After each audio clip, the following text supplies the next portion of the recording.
Two, Reverend is not a loner. He has not walked alone. He will never walk alone. We're engaging the people there. What has been the conversation? You are live on TV. You are live on TV. Nobody can cover anyone. Truth will stand. Thank you for your prayers. Thank you. What is wrong with you? Reverend Ntim Fordjour. Reverend Ntim Fordjour.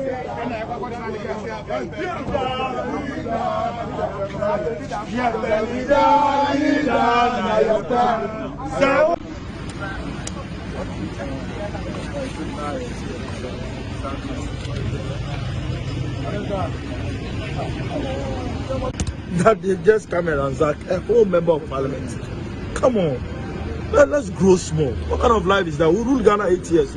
4 years just around the canal. You cannot be intimidating people like that. What kind of life is that? It's a member of...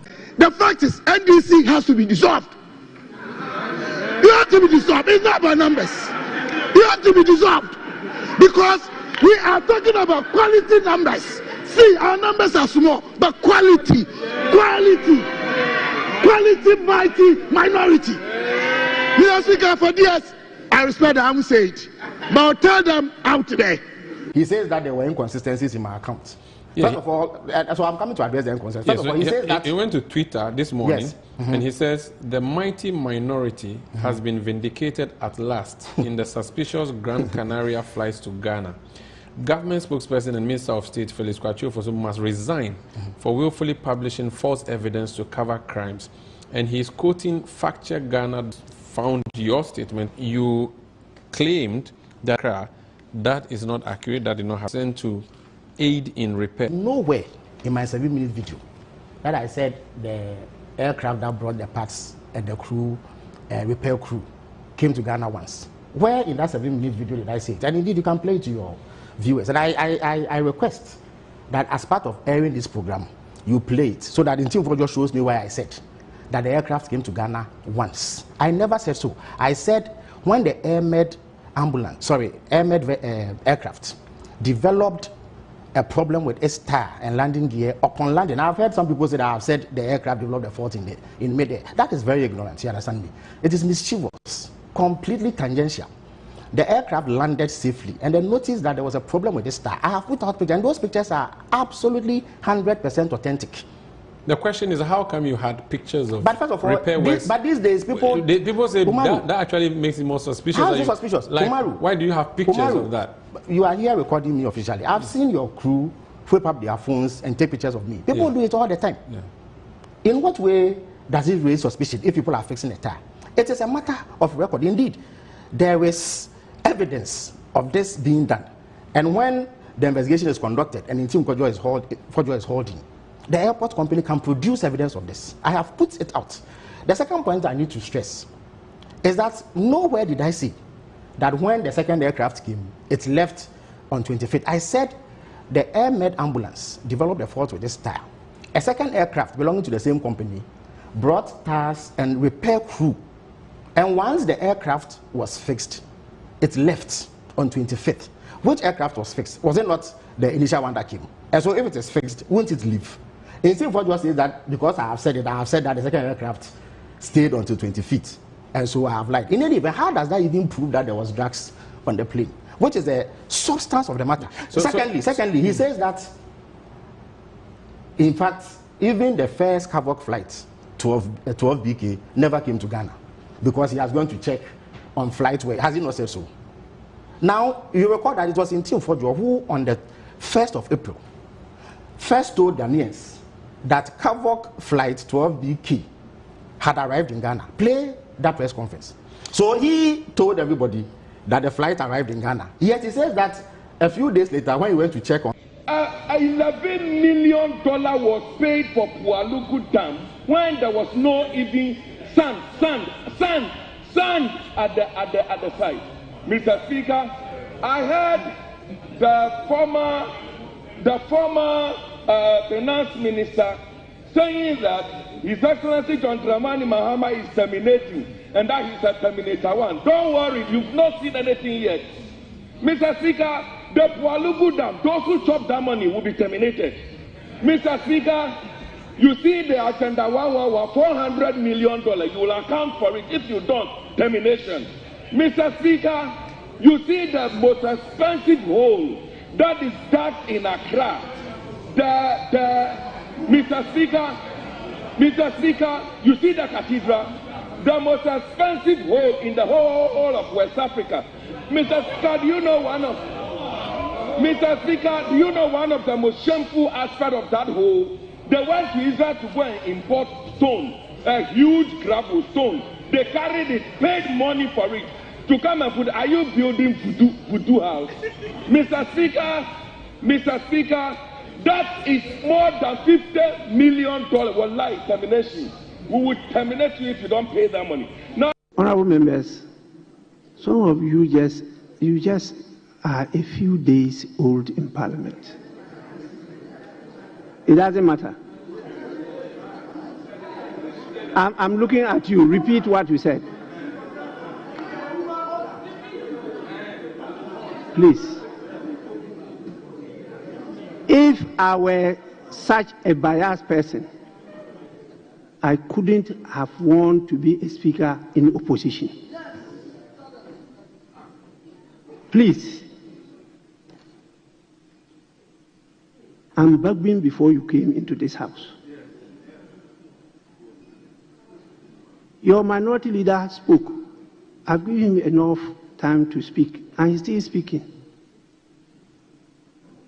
He knows how close he is to me. And he knows that I will not ignore the issue I took upon myself. And he has mentioned that I have invited the lady concerned. It's not that I will not invite him. It's a process. And he knows what has intervened up to now. If not by this, I would have finished doing that. So please, don't think we are all the same. We are not. That's why I'm here, and that's why you are seated there. More than anybody in this chamber, make this your last time. Make this your last time. Committed, promised 1.5 billion for the agro sector and made provision for 924 million in the estimate. So don't let us go there. Mr. Speaker, don't let us go there. Don't lead yourself into temptation. The same thing with their big push. They should give proper assurances. They say one thing and do another. It's only talk government. They say women banking only gave 51 million. Women Honorable banking. Minority Leader, your supplementary question. Yes, Mr. Speaker. They don't keep their promises. Mr. Speaker, I want to know from the Minister of Finance. Honorable Majority Leader. Honorable Minority, I recognize Honorable Majority Leader.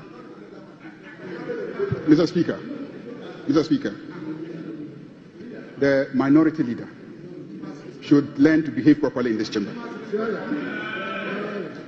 He should learn to behave properly in this chamber. Please, let's treat each other with respect. Please, you cannot stand here and just point accusing figure and say they don't keep their promises. This is a government that so far has kept every promise that it has made to Ghanaians. Every promise that we have made to Ghanaians, we have kept. Every promise we have kept. We said we will appoint not more than 60 ministers. We have done so. We said we will do that. We said we are going to abolish taxes. We have abolished the taxes. Every single thing that we've said we will do, we are doing. Go out there and conduct a survey. Every Ghanaian you ask say that they have confidence in John Dramani Mahama and the government, and that they are happy because they have seen that this is a government that keeps its promises. So you cannot stand here and just throw your fingers and then point at us and say we don't keep our promises. The budget has just been brought. We have not yet even considered it. We have not yet even approved it for us to implement our promises. You cannot always stand up and talk as if you are more than anybody in this chamber. Make this your last time. Make this your last time. Honourable members, the issue of keeping promise or not cannot be a supplementary question to question numbered C. So, what is the difference between the ordinary thief and a political thief? Number one, the ordinary thief steals your money, your bag, your watch, and your jewelry, isn't it? But the political thief steals your future, your career, your education, your health, and your business.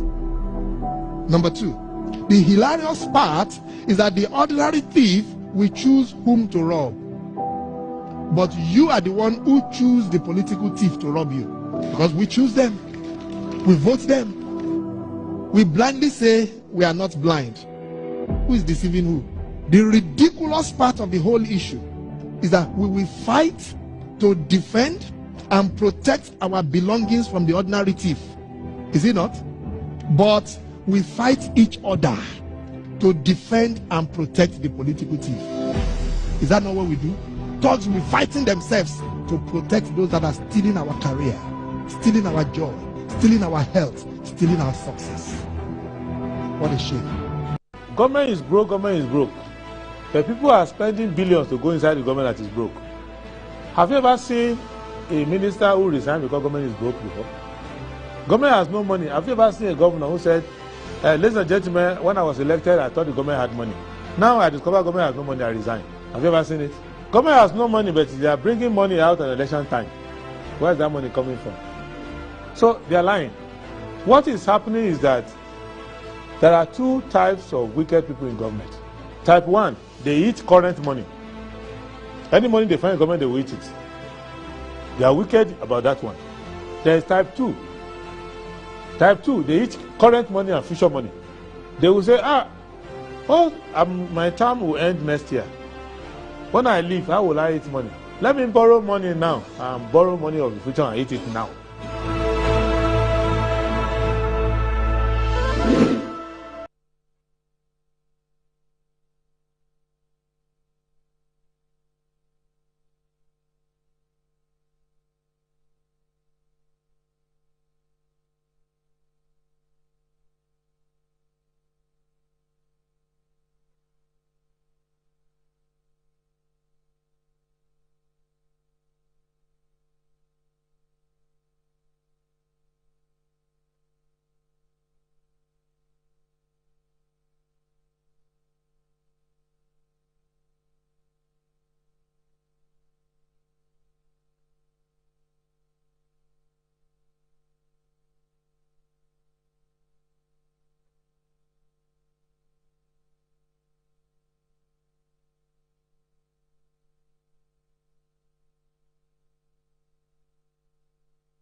Hello, good morning. Thank you very much for joining us on Good Morning Ghana. Today is the 11th of April 2025. This is the day the Lord has made indeed. My name is Aldo Moro, and as usual, most thanks to the Almighty God for keeping us alive and kicking, and we're back again to join the nation's conversation, what's happening in our dear country, Ghana. So I'll go straight to the point and look at what the newspapers are reporting this morning. Front page. Daily Graphic has started, and the Daily Graphic this morning reports that Bawku conflict claims over 300 lives. Institutions, workers flee from danger. $2.5 billion needed to eliminate educational infrastructure deficit. Minister. Small-scale mining license review committee inaugurated. Plaintiff files statement of case on CJ removal. The Ghanaian Times. Circular economy project gets boost. SMEs allocated $4.35 million for sustainable plastic waste management. Government explores cheaper power option for Bawku. Boa. No more NHIS statutory payment delays. Deputy Finance Minister. RedSec pulls down legal structures at Wager Dansoman Ramsar site. Daily Guide. Rein in your security operatives, Bawumia tells Mahama. CJ removal petitions pop up. Edichum gives Edumfa victims 100,000 cedis, bags of cement. Ayariga police commander's house is set ablaze in Bawku. And security, now you can see security personnel in front of Mahama Ayariga's house in Bawku. It's quite unfortunate indeed. Well, the new weekend crusading guide, Western North region records over 1,600 new HIV infections each year. Its commission now insulates judiciary from executive interference. Dami tells Supreme Court in statement of case. Alabaster Box a cappella descends on medical, threatened to sue over alleged copyright infringement on Welcome to Africa. Coming up, Customs Commissioner, NPP Big Shot and Kumasi-based Entertainment Journal and car auction scandal. Renewed clashes in Bawku. MP, police commander's house torched. Court issues bench warrants for arrest of Bosso Mankralo. The Daily Statesman. Free SHS double-track reality traps NDC. MP assures public of safe, peaceful Kwehu Easter. IGP storms Bawku as Ayariga's house is set on fire. Bawumia urges calm in NPP amid NIB intimidation. The Insight. Proposed privatization of ECG. TUC says big no wants government interference to stop. Lands Ministry announces facelift for 3 sector agencies. Communications Minister warns public over rising online recruitment comes others. Western Sahara, Sharawi Arab Democratic Republic rejects U.S. position on the conflict with Morocco. Towards government research agenda, Students' Loan Trust Fund pays teacher trainee allowances to 65,685 students of 46 public colleges of education. The Informer. We are already on a path to failure. Arocha Ghana criticizes Galamsey fight. Questionable cocaine aircraft saga. Minority bare teeth at government over alleged intimidation. Okada riders warn Mahama over age restrictions. Ramsar site encroachments. Chinese company defies president's order. Bando MCA promises action. Daily Post. TDC uncovers large acres of land allegedly sold to individuals linked to the Oforiatta family. Cocoa Board CEO outlines strategic roadmap for cocoa sector recovery in a maiden staff engagement. There was zero investment in ECG during the Kufuor's first tenure, Dubik Mahama. And 45,000 cedis for washing curtains. TDC boss opens up on corruption he has uncovered, of course, actually related to the first one I mentioned. The Herald. Several Oforiatta family members named in TDC land grab.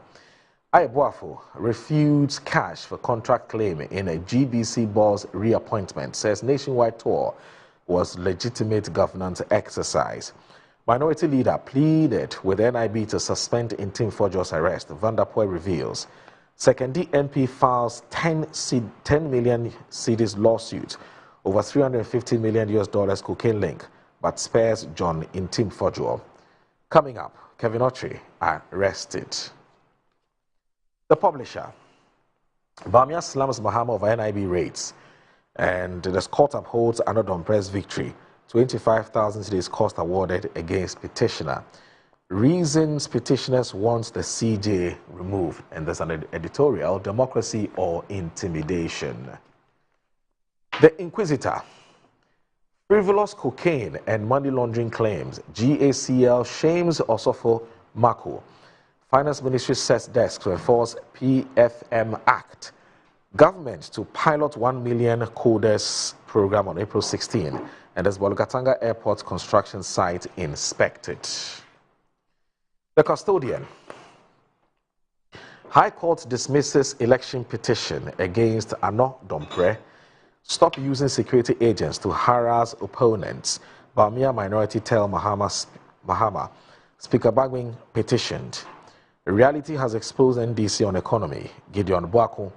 CDM calls for unified response to Trump's 10% tariff on Ghanaian exports. The Daily Searchlight. Bawku bends again as Traditional Council bans Mamprusi citizens from market. Disregard any announcement on cocoa producer price, according to Cocoa Board.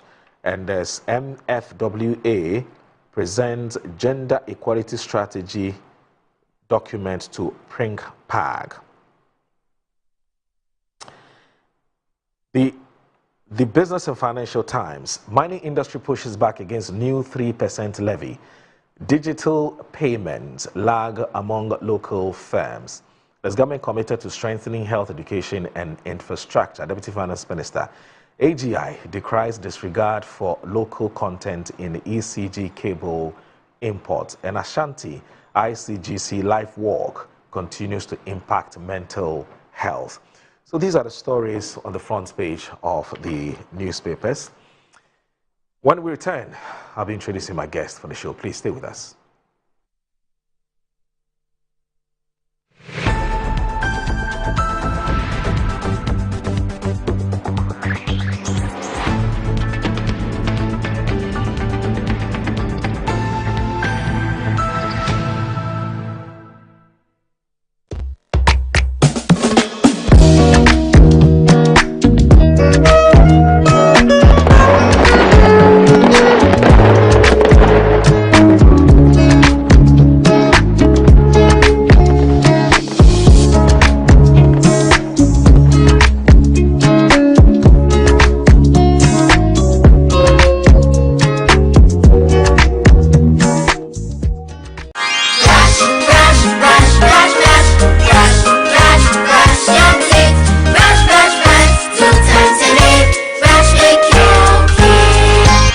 My friends, my name is Calcate Toothpaste. Wow. I was made to be gentle on your gum but protected.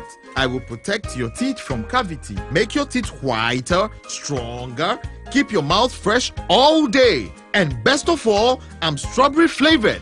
So put on a smile and try me. That's amazing. Just try me. That's my job. If you say so, jump on my brush. Makes your teeth stronger, chicky whiter, chicky stronger. Yay! You did it! I'm glad you like your new toothpaste. Don't forget to brush both day and night. Calcate. Happy smile.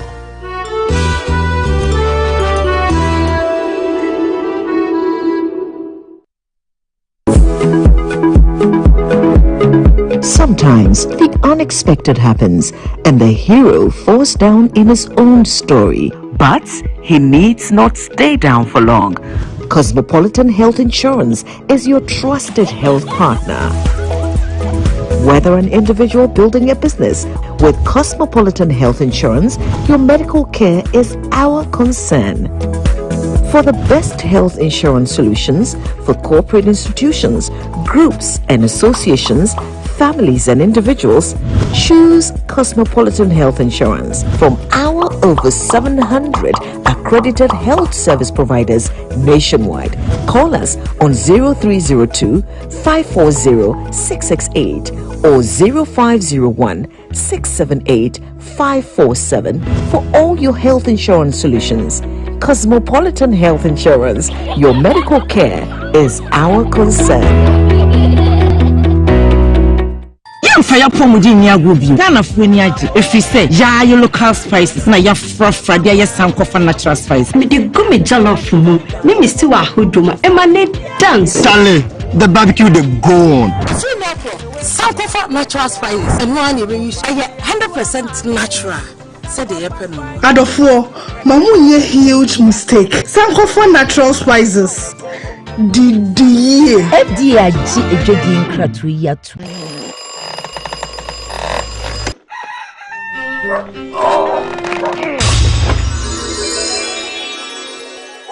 Who are you? Who are you?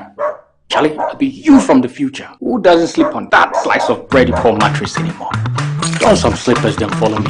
You just try the mattress we did it from there. Yeah? That'll be the mattress where the dead go. Wait, what are you doing?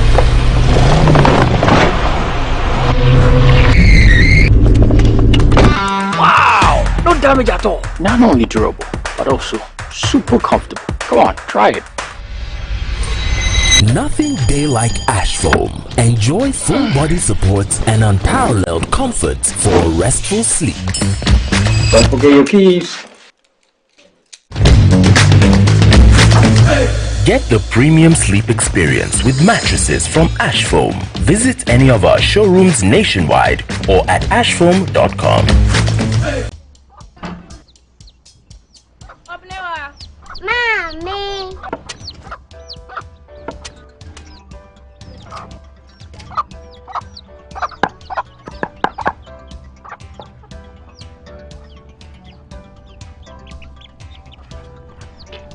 Michelle say, fe.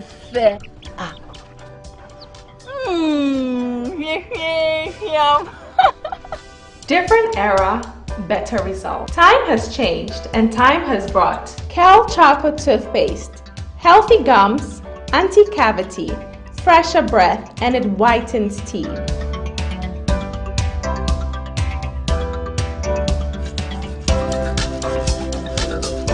Kel Chocolate Toothpaste. Sankofa. Yenchi. Kel Chocolate Toothpaste. Happy smile. This advert is FDA approved.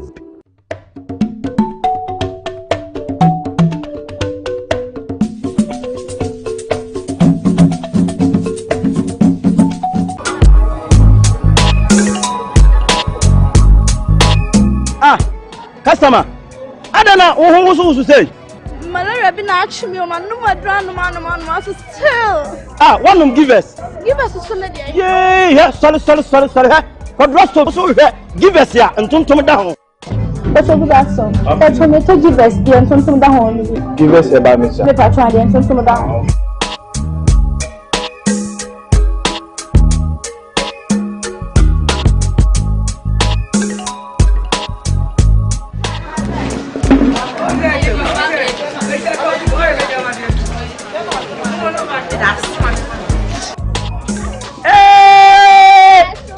Customer.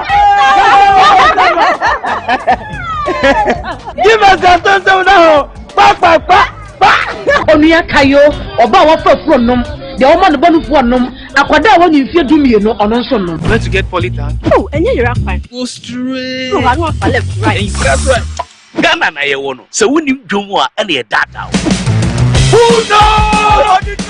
Abe na here Mr. Polytan kato. Enu tin ta menu aba otu ko dia be na ba hayo. Ofu se bia entwa ye kura. Akuya bulambu kotoman. Emu ha. Like they took my eyes. Go to the distributor and you give the original Polytan. You get a sound? Polytan. Papananka Sankasa. Hey, pay right for who drilling. Hey, a Japan reject for Abama and so sama ye dewa. Pay reject a darumanti. If ye be a money shoe, ain't it so young crankre, a jumaku, in swan sorry, Namope and so did you may be a dear. Make out for pay reject the amount, any pay reject, Wama quadari our boho drilling, water purification, any bibiada a fat in shoe, Netie, pay reject in Kwane boho drilling company, Wotu Somawa, was sound super a brano, Eba Besha sending sonity, and Sayo, Wama sounds with the Shishasu Kokra, a Gunoswa, Yedeba Bo Amosika Sem Piano Alcoye. Hey, won't pay way now per day. With them, call them now. Flying, I was 0240-217253. 0240-217253. Pay right GH, since so young Quadia, and ye Maunkwa.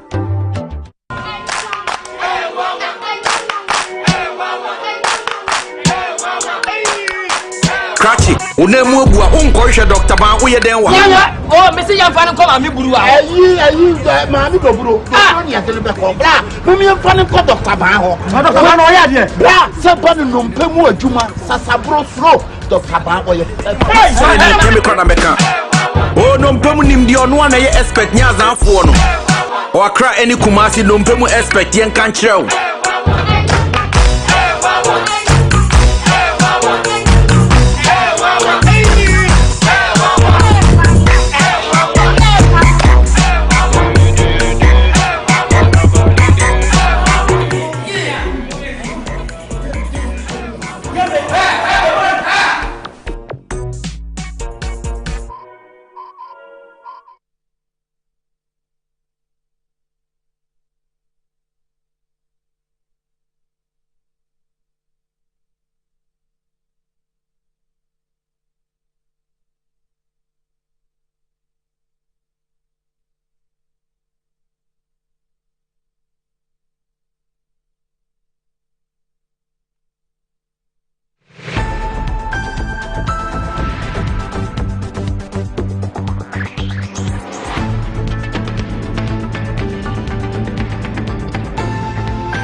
You're still live on Good Morning Ghana on Metro Television. My name is Aldo Moro. Now, this show is also live on 94.1. Just a quick reminder, 94.1 FM. That's the radio dial.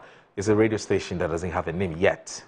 But once you tune in there, you would hear or monitor this program in a very crystal clear sound. And thank me later for that. Anyway, I need to also remind you that Blue Jeans Energy Drink is proudly associated with the Good Morning Ghana show. And my favorite, word, Blue Jeans Energy Drink, I love it. I love it. It's just simply amazing. It's simply fascinating and fantastic. Have you drunk your Blue Jeans Energy Drink today? Please, if you haven't, please taste it. Taste it this morning. Let me know how the experience is like. Look, it's been on the Ghanaian market for more than 20 years. It tells you how long the brand has existed. To be able to exist on the Ghanaian market for more than 20 years tells a lot about what the brand stands for or the strength of the brand, which is Blue Jeans Energy Drink.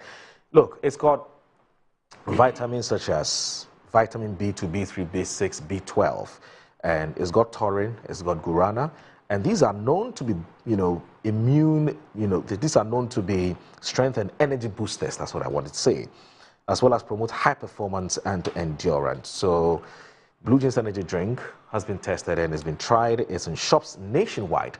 For bulk purchases, contact Budget Cash and Carry Limited on 0208 128 190, 0208 128 190, or 055 001 000, 055 001 000. So that's with my favorite Blue Jeans Energy Drink.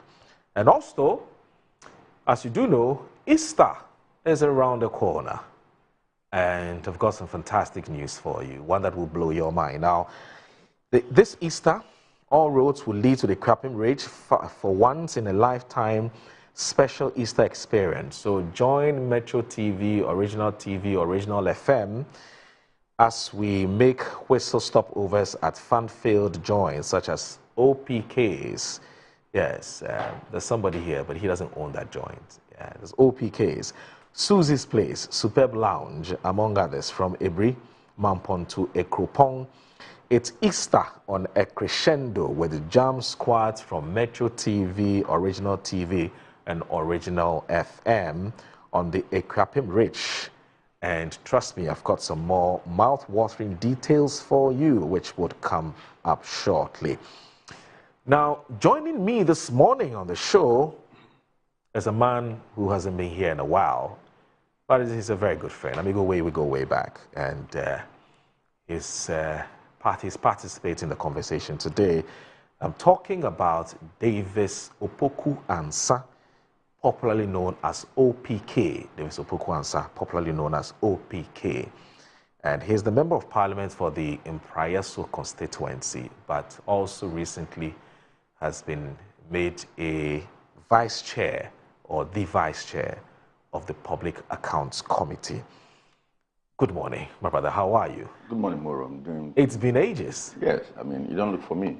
Hey, you know, they say the best way to defend is to attack. So I take up, sir. I agree. But good to see you. Oh, Charlie, I'm doing well. Yeah, but how's your health? I mean, you've been through some challenges. Yeah, it's getting better. In the last few years. It's been quite challenging, but you still have to grind. So we continue to be on the field. Right. I mean, giving our possible best and representing the people of Impriso. Yeah. Yeah. But of course, we also must look at our health. Yeah. And it's one area where I focus on a lot. Hopefully, I'm praying to God that by the end of this year, I drop those sticks that I carry around. Yeah. It's quite frustrating. I mean, can imagine entering places and in this condition. Right. But we are trusting God, bro. Yeah. How challenging has it been combining your duty as a legislator? Yeah. And also, you know, making sure that you take proper care of your health. Because you've been out of town for some time. Are your constituents, you know, adjusting to this new situation that you find yourself in?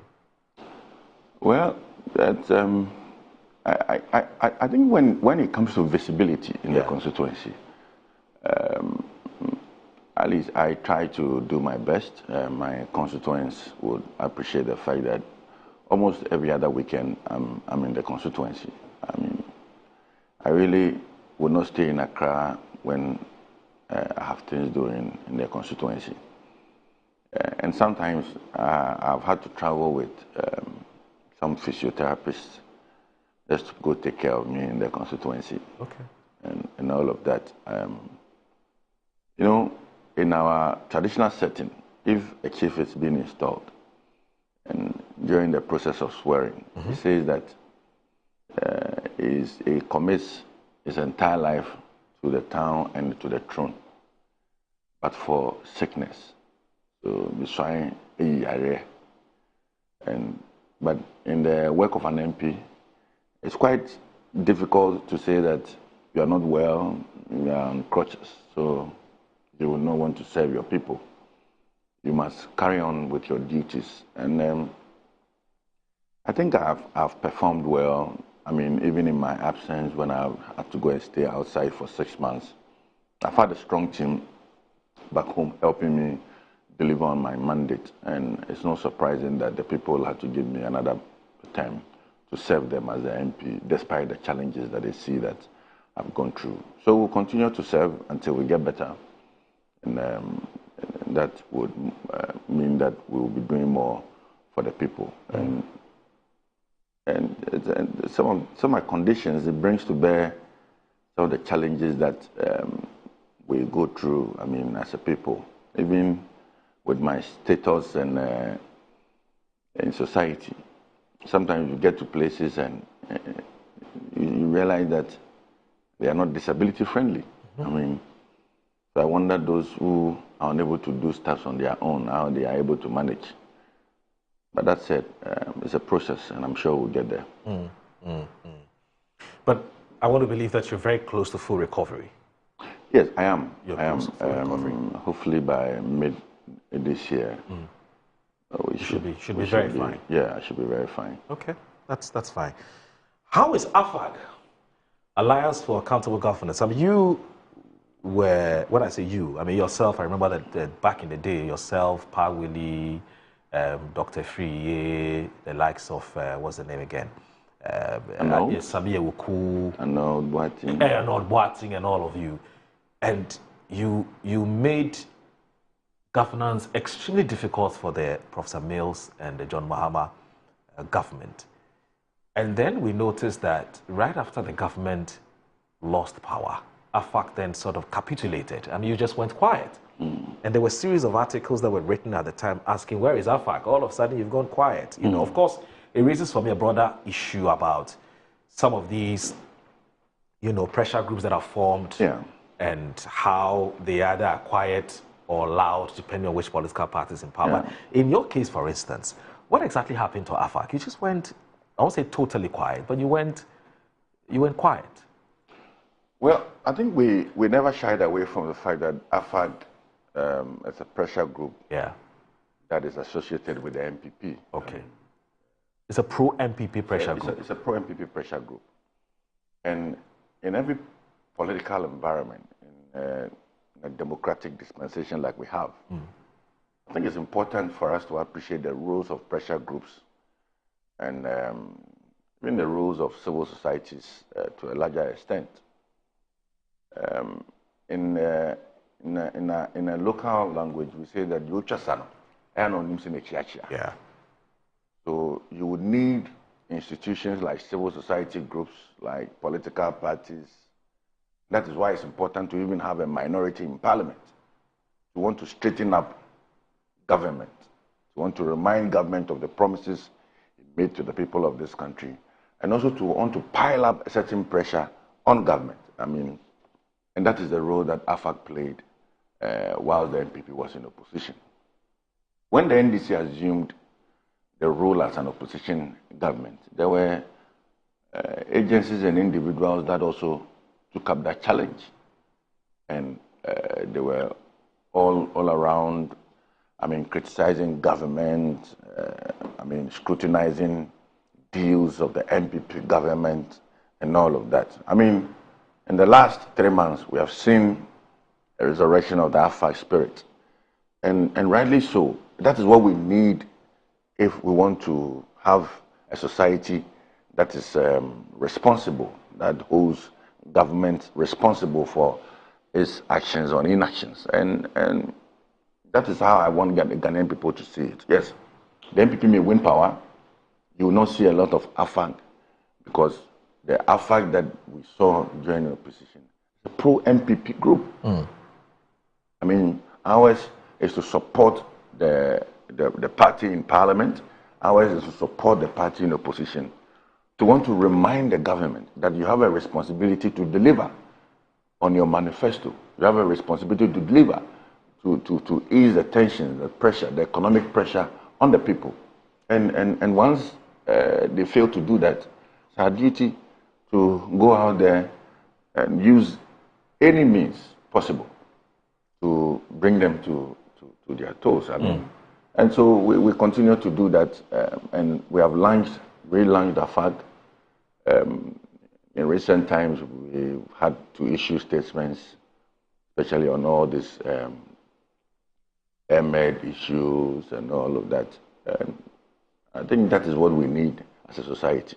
In every advanced democracy, there are pressure groups, there are even civil society groups that state funds them. If you go to Germany, there are civil society groups that are aligned to political parties that are funded by the state. And it is there for a particular purpose. So the civil society groups, some of them are engaged in research, finding alternative means to achieve a certain results and all of that. That is the spirit. That is what democracy is all about. Giving people the opportunity to air their grievances. And that is what we did whilst in opposition, and that's what we will do now that we are in opposition.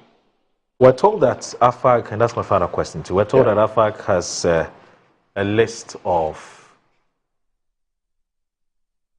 activities and events and programs that you intend to roll out. This is, again, back to the issue that I raised. This looks like all of a sudden AFAC is back in the mix, stronger and more vibrant. Something that went sort of almost comatose in the last 8 years. I've explained why. And you intend to stage a series of demonstrations. This is just an intel I've picked. I don't know how true this is. Is it true that you have? I've not seen, idea. I've not seen any document to that effect. But you're still a bona fide, because you were part of the founding members of AFAC. Yes, but I still continue to render your support and services. But you won't be as active as you were. I am. In fact, in most of the statements, I'll be the final person to see them before it gets out. Yes, so. Oh God. Yeah. Okay. All right. But OPK, where from the name? Where from? What does OPK mean? Opoku. Oh, Opoku is OPK. O for the Opoku, P for Poku, and K for Ku. So Opoku. Hold on. O for Opoku. So it's Opoku. I mean, virtually everybody called Opoku is OPK. Oh, I see. Yes. But walk me through again. So O is Opoku and P is what? Oh, so the O is the Opoku. P is the Poku of the Opoku. And K is the Ku of the Opoku.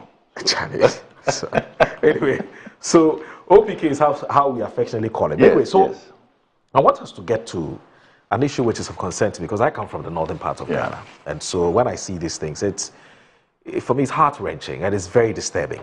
You know, I mean, if you look at the fact that the northern part of this country is one of the most deprived, you know, economically, and we tend to spend more time fighting amongst ourselves and destroying the properties and making businesses that are operating in the area, making their lives very uncomfortable, and people who are there offering social services. Something just doesn't add up. You know, because in one breath, we're saying we want development. In another breath, we're always fighting amongst ourselves. Look what's happening in Bawku and what has happened to the majority leader's house, the MP for Bawku Central, Mahama Yariga. Now, today's Daily Guide newspaper reports that a restive municipality of Bawku in the Upper East region is engulfed in violence again, with one fatality recorded. Also reported was the setting ablaze of the residence of the majority leader in Parliament, Mahama Yariga, and the Divisional Police Commander, ACP Adamu Seidu. 2 other individuals are reported to be critically injured in the renewed clashes on Wednesday. Signs of impending strife were visible after a press conference by some Kusasi youth, during which they slammed President John Mahama for not fulfilling his promise to address the Bawku conflict. They also attacked the majority leader, promising that in elections to come, both the NDC and the presidential candidates would receive 0 votes in the ballot boxes. Now, once this clash was reportedly triggered when one of the factions involved in the prolonged chieftaincy dispute ordered women from the opposition faction who were trading in their market to leave immediately. Then there was a confrontation that ensued, prompting the police to move in to restore order. Now, some armed youth reportedly opened fire, prompting the police to respond. During the exchange, one civilian lost his life and others sustained injuries, and incensed youth during the exchange charged at the private residence of the police commander and set it ablaze. I mean, look, the police service was forced to evacuate personnel from the barracks. In addition, the police barracks and a security vehicle were also set on fire. Earlier, a Bawku group expressed disappointment in President Mahama and the majority leader during a press conference. According to them, political parties were using the Bawku conflict to advance their causes. They accused the majority leader, whose mother is a Mampushi, of showing little concern when a woman and her baby were killed in a house not far from his own in Bawku. They also criticized the visit to Bawku by the president and the majority leader, alleging that other members of parliament from the area were excluded. Now, OPK, before you come in, let me just say that we'll also be joined by Mr. Kojotu Mbwafu. Yeah.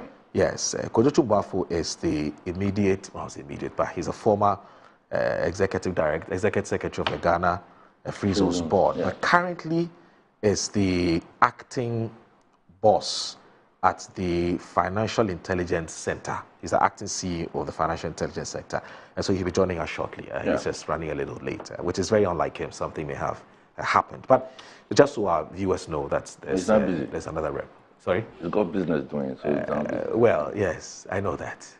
But he promised he was going to be at 7 o'clock exactly. So let's go. But how do you feel about some of these disturbances? And you know that it's been happening for a very long time. And we can't seem to find a way of nipping this in the bud. You see, Moro, until you have lost a loved one, you will not appreciate the need for some peaceful settlement. I mean, I've had friends who come from Bawku. In recent times, one of them whose father died, and per the Muslim tradition, he had to rush to Bawku for the dua. On his return, I mean, he and everybody in the vehicle got killed. And it was not in the news. It was not carried in any of the newspapers. What it tells me is that these things go on a daily basis. People are being killed for nothing. You mean the fatalities and the casualties are even underreported? It's underreported. And Moro, the Bawku conflict brings to bear a societal challenge. Okay. The level of indiscipline in our system is quite worrying. I mean, people do not respect law and order. People do not, give credence to leadership. The break of trust in leadership is quite worrying. I mean, because how can you have a president visit a conflict zone, the president leaves, and you have a problem that the president failed to invite other members of parliament? Do you know what the members of parliament were doing in Accra? Yeah. I mean, do you have a fair idea of what the other MPs were doing in Accra? And because of that, take the law in your own hands and would want to cause mayhem? I think that the Bawku conflict needs an immediate security response and a long-term societal overhaul. I mean, we need to change our mindset. That is what is causing the entire problem. Yes, so in your short, as you can see, sorry for that rude interruption, but in your short footages of the incident that happened yesterday, it must have been 2 days ago. It must have been 2 days ago, I believe. So, Annie, right? 2 days ago, yes. It must have been 2 days ago. So, you see, look at the houses that were touched. I mean, what do you achieve by doing this? And how do you repair this? How do you fix this? You would want the state to use like how? Funds. And sometimes some of the reasons, as you said, are very flimsy. Very flimsy. I've been to Bawku on 2 occasions, and anytime you enter Bawku, there's that fear that you would get attacked and all of that. That should not happen. The young people of Bawku, they need more jobs. They need jobs. The people of Bawku, they want to see development. And so, if you are a big shot in Bawku and you are fueling this conflict, I think it's about time that we name and shame. Yeah. I mean, how do you go and set the House of the Member of Parliament for Bawku ablaze? It's something unthinkable, and it brings to bear the indiscipline that we see in society. If you disagree with a directive of the state, if you disagree or there are channels for recourse. Channels for recourse. I mean, the Bawku case is quite sensitive. I will not sit on radio and want to blame a Mampusi or want to blame a Kusasi and all of that. That is not for me to decide. I mean, I understand that the lives of Otunfo are all involved, and we are praying that they are able to resolve these matters. But to the young people of Bawku, there's a need for you to realize that other communities are moving on. The kids in Bawku and the kids in Accra write the same BECE exam. The kids in Bawku and the kids in Accra are all yearning to sit in the same university. So please, let's give peace a chance. That is the only way. That is the only way we can survive this turbulent time that we find ourselves. Let's give peace a chance. I'm begging the young people of Bawku. It cannot continue this way. It cannot continue this way. That people take the law into their own hands and decide what they want to do. It's a wrong practice. The lack of indiscipline, the lack of discipline, the breakdown of discipline in our society is becoming one too many. And we see it across all spheres of society. People will not adhere to the rule of law. People, an MP says something and the next moment you have armed men sieging his house. When they are laid down rules, Article 117, 118. So the indiscipline is gradually getting into every corner of society. Yeah. And it's something that has to be arrested. Yeah. So I'm praying that the 2-4 committee quickly works. I'm happy that the IGP says that he's moving to Bawku. Yeah. And that he wants to engage. And I have some confidence in your own.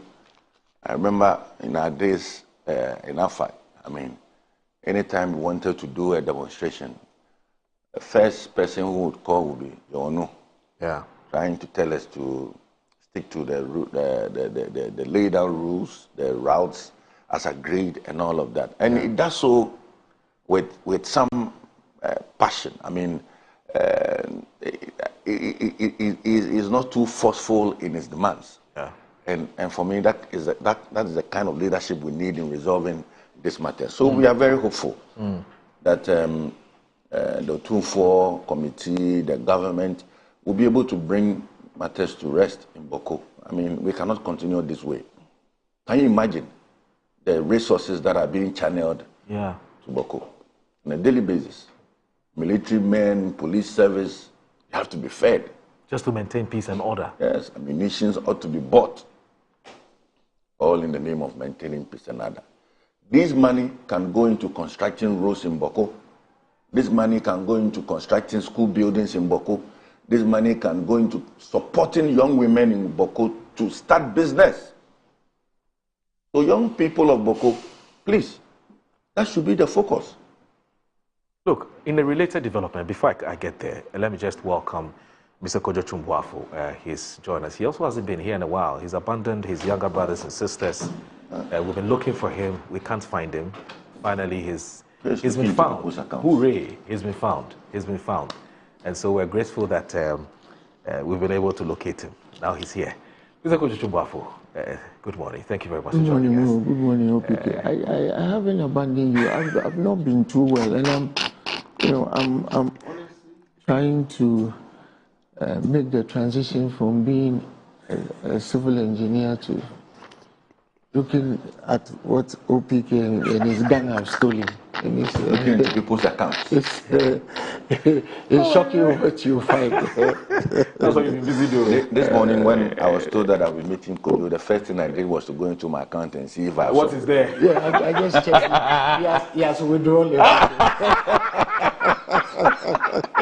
No, how much did he withdraw? Oh, make it public. He has 5 pesos. You know, these days when you're a public figure, there's nothing like privacy anymore. No. There's nothing like confidentiality. So, but anyway, congratulations for 5 pesos, and we'll pray that you the life in opposition. Life in opposition. He can replenish the stock. I'm waiting to follow him under his bed. Oh, you mean you're suspicious? Anything is possible. Open sesame under his bed. Hey, you've been very busy, and you will be very busy. Yes. Anyway, so Kojo Chumbuafo is the acting Chief Executive Officer of the Financial Intelligence Center, and so he's joined us now. Now, Kojo, we've been very worried about what's happening in the northern part of Ghana. We've seen some incidents where the attack on the residents of Mahama, and the chaps who did it gave some very flimsy reason that something happened. Mahama didn't do anything about it. And secondly, the president got there. The president paid them a visit recently, and he didn't bring all the MPs in the Upper East region together, and that's why they're upset. And so they went to burn his house, torched it. Now, in a related development, Kojo, the private residence of Haji Aladi Ayi Ayamba, who is a member of parliament for the Pusiga constituency in Bawku, was also attacked by armed men who set fire to a mattress and a bed in the house. Now, the incident, which occurred around midday on Thursday, which was yesterday, also resulted in damage to the doors and windows of the residence. Now, security sources reported a group of irate youth armed with guns. I keep asking who supplies them with these guns. Anyway, stormed the house and fired several gunshots, damaging the doors, windows, and other parts of the property. They also set ablaze a mattress and a bed located in a summer hut used by security personnel on duty. Fortunately, no casualties were recorded. The Ghana News Agency also received reports of a failed attempt to attack the private residence that happened, subsequently. And we are worried. I mean, it's the poorest of the upper, especially the Upper East region, is one of the most underprivileged, poorest part of this country. And yet, the irony is there's always a lot of fighting. I mean, how do we deal with this? Well, I think that we all know that the problem in Bawku, especially, has to do with a tribal issue, chieftaincy issue, and the expectation of youth from either side of the tribal conflict who are also politically polarized. And so they believe that when a particular party comes to power, they should be allowed revenge. And when the other party comes to power, the other people also want revenge. But I ask them, and I ask everybody, when is enough enough? Why do you take your anger out and destroy government property or destroy an MP's property in a country where we are deprived and your part of the country, unfortunately, is even more deprived? Why don't you take your anger out in a positive manner? I mean, you asked where they get the guns. Most of the guns are locally made guns. I saw, I think it was Randy. Yeah. Dr. Randy Abbey, when he was dealing with the small arms issue. They put out a documentary where you see local blacksmiths turning out AK-47s.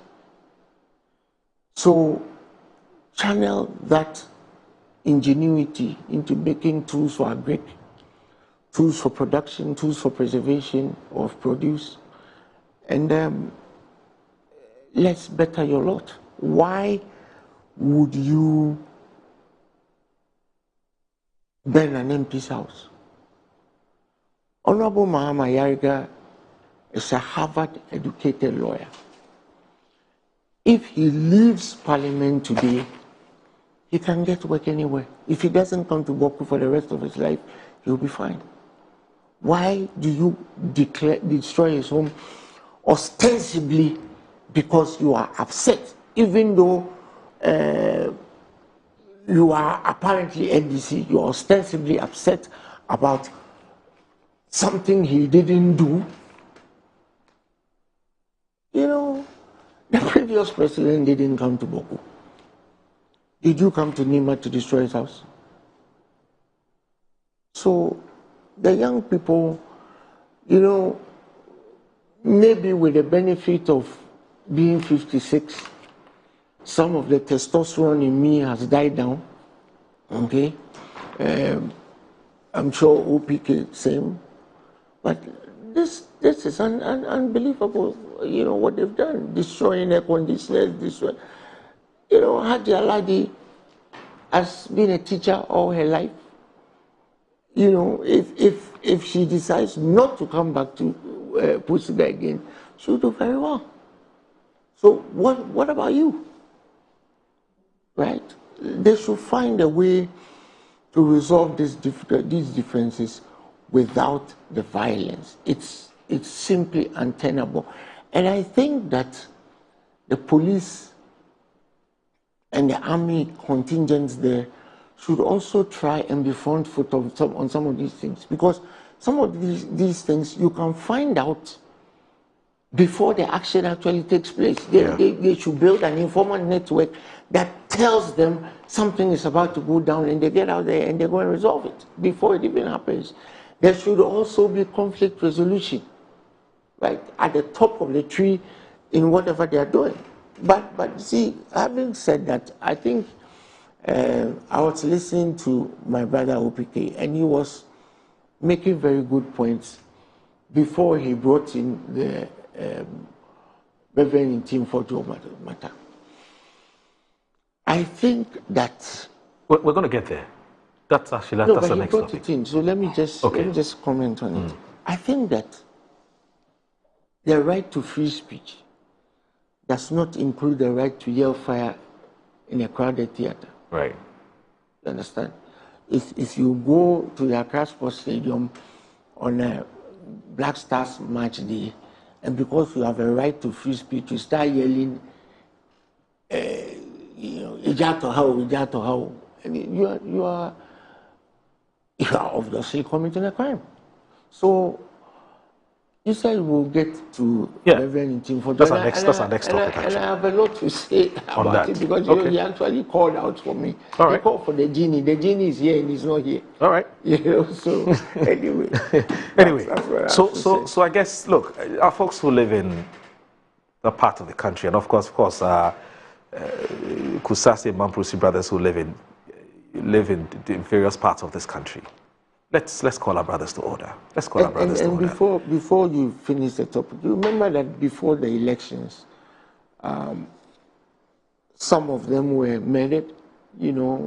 Bus was stopped, bus driver shot when children were watching. Didn't happen. Yes. When children were watching, didn't happen once, didn't happen twice. Dr. Baumia visited the area. I don't blame him for not being able to resolve a conflict that is decades old. Yeah. But at the very least, some of the people who did that were known, and they should have been caught and prosecuted. And so these things are cyclical. And the cycle of violence absolutely needs to stop. It needs to stop. Young people, if you are watching and listening, you need to stop killing and maiming each other. You have to stop. I guess you've said it all. Because the thing is, there's no way, no government can develop that part of the country in a conflict situation. It's just not possible. A lot of private companies are moving their, businesses from there because they don't feel safe. Nothing works in a chaotic environment. It's never going to work. I mean, the notion that markets are being segregated. The notion that the president visited there and he didn't come with all the it's as ludicrous as you can have it. Why would they want to come? I mean, do they understand the security operation that took place before the president even came there? No, they don't care. Do they understand what happened? Didn't they see the helicopters when the president came there? And I mean, I don't want to. We are all Ghanaians. It's one terrible. Of the first things that President Mahama did when he came to power was to come there. That should have sent a signal that he's interested in resolving the problem. And so you don't try to call the president out for not bringing the rest of the MPs. What have they got to do with what you're doing there? Yeah. Anyway, so I have a message for you. Mm-hmm. And it's from your very good friend and younger brother, Collins Adumako Mensah. He says I should say hello to you. Yeah. That's number one. Okay, so let me just read it verbatim. I don't want to take anything out. So, my greetings to Kojotu Boafo. I miss him. Table manners. When you are eating, you don't talk. Reasons why he's not talking. So he disagrees with you with your transition explanation. No. He says you are eating, so you don't talk. You know what? Yes. You have known me for a quarter of a century. Yes. I have never stopped. Like I said, I've been ill. As you grow older, all kinds of things set in. I've been ill. And when I see him, I'll tell him what has been wrong with me. And then, something really funny. Right. I haven't had malaria in 20 years. Okay. And I got malaria. Okay. And it was a completely new experience for me. Wow. I mean, and then it came with an infection, and I haven't been well. So, Collins, relax. You see a lot more of me. You see, you people, when you don't see me, you are calling for me. When I come to you are complaining. So he's the MP for Ifija. That's the man I'm talking about, Collins Adumako Mensah. So let's now come back and talk about it's been the most topical issue for this week, and it's assumed its own ups and downs and twists and turns, etc., etc. It's just started with a comment by a ranking member on the Interior and Defense Committee, and it's enjoyed a significant, a considerable amount of media discussion. Some disagree. Some, in fact, some even feel the media shouldn't even be entertaining this in the first place, but it is what it is. Let's talk about it. So the former vice president has waded into this matter. And today's Daily Guide reports that as such. He says, rein in your security operatives, Bawumia tells Mahama. The story is by Ernest Kofi. He says, former Vice President and 2024 New Patriotic Party presidential candidate Dr. Mahmoud Bawumia has condemned what he described as an act of political intimidation following an attempted arrest of Reverend Ntim Fordjour, the Member of Parliament for Asin South, at his residence. Heavily armed operatives of the National Intelligence Bureau on April 9, 2025 stormed the residence of the NPP MP in what eyewitnesses described as Rambo-style raid. The security operatives, who had covered their faces with balaclavas and body armor, were said to have gone to the MP's residence to arrest him over 2 suspicious flights that landed at the Kotoka International Airport, allegedly carrying drugs and cash. Responding to the development, Dr. Mahmoud Bawumia called on President John Dramani Mahama to rein in his security operatives, accusing the administration of weaponizing state institutions against political opponents. In a statement released Wednesday night, Dr. Mahmoud Bawumia confirmed that he visited Reverend Fordjour shortly after the incident, which was reportedly carried out by individuals believed to be affiliated with the NIB. And he said, and in quote, last night, following the attempted raid by some alleged officials of the National Intelligence Bureau, I visited Honorable Reverend John Ntim Fordjour, MP for Asin South and ranking member of the Parliamentary Select Committee on Defense and Interior. Dr. Bawumia stated and pointed out Reverend Fordjour was in high spirits and undaunted. The former Vice President described the situation as part of a broader campaign of political persecution and called on members of the NPP and general public to remain composed. I urge all party faithfuls to remain calm, steadfast and law-abiding in this period of unfortunate political persecution. The former Vice President also used the opportunity to reiterate an earlier call he made to President Mahama, urging him to immediately rein in his security operatives. Now, closely related to this, there's another one by the Informal newspaper that says minority bare teeth at government. I'll just read a paragraph. It's a Newsdesk report that says the opposition New Patriotic Party minority in Parliament are up in arms against what they described as intimidatory and regrettable tactics in an attempt to silence dissenting voices, specifically on matters of 2 aircrafts alleged to have carried cocaine and illicit cash.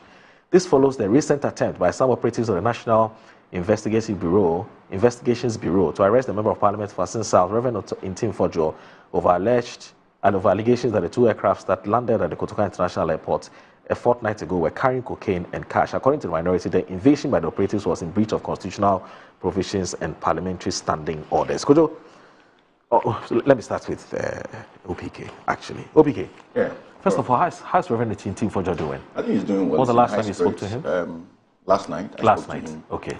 And he's unperturbed, determined to see this matter to its logical conclusion. I think what the people must understand is that as MPs, we have a responsibility. I mean, in Ghana, there are 3 arms of government. I mean, executive, the legislature, and the judiciary, everybody doing its work. Parliament has a unique responsibility, and that is oversight. Ours is to provide oversight over what the executive does. I mean, they handle the purse, they are in charge of the security of the nation, but they are not above the law. And that is why there's an agency of state or there's an arm of government that has the responsibility to supervise the operations of government. Now, if you come to Parliament, there are committees that work to the Speaker and to the larger extent report to the plenary. And the committee responsible for security, issues that borders on the security of the state, is the Defense and Interior Committee. A select committee, isn't it? It's a select committee, yes. Moro, if a ranking member, and for that matter, the leader of the opposition on that committee, raises an important issue in Parliament, holds a press conference in Parliament, and raises an important issue like this, you do not chase him in his house wanting solutions. That is not how it works. That is not how it works. Initially, I was excited at the statement issued by the president on his X, saying that there's a need for a full-scale investigation into the allegations as raised by Ntim Fordjour. Granted that at the end of the day, the allegations raised by Ntim Fordjour turns out to be false. Granted, turns out to be false. He has done his constitutional duty, that at the slightest information, he raises the alarm. Because you see, We were in this country. Persons were aided. A woman was aided, went into, carried drugs on a shell, went to Belgium and was arrested.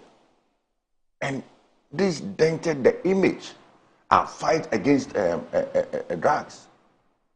And so if a member of parliament sees that there's this suspicious thing that has happened at the port and that is seeking information, his commentary, his press conference were not conclusive. And as MPs, ours is to ask the tough questions, especially on the executive. Ours is to ask the tough questions so that we are all assured of a certain safer environment, assured of an environment that do not breed corruption, an environment that do not breed drugs and all of that. And so if Ntim Fordjour is doing his work and the state wants to invite Ntim Fordjour to provide more information, there are processes that will go about this. Very clear. Article 117, 118 of our Constitution are very clear. It talks about the immunities available to members of parliament, how members of parliament can even be invited by security agencies and all of that. Moro, just recently, the Speaker of Parliament issued a statement granting approval to state investigative bodies to come to Parliament and interview 2 members of Parliament. That is the procedure. And so if a state institution can write letters to Speaker demanding that I want to interview MP A, I want to interview MP B, why are they not doing the same for MPC? When MPC has not flouted any rules, when MPC is only delivering on its constitutionally mandated duties as a member of parliament. As I sit here, when I see something go wrong, I have a responsibility. And that is why the Constitution protects MPs.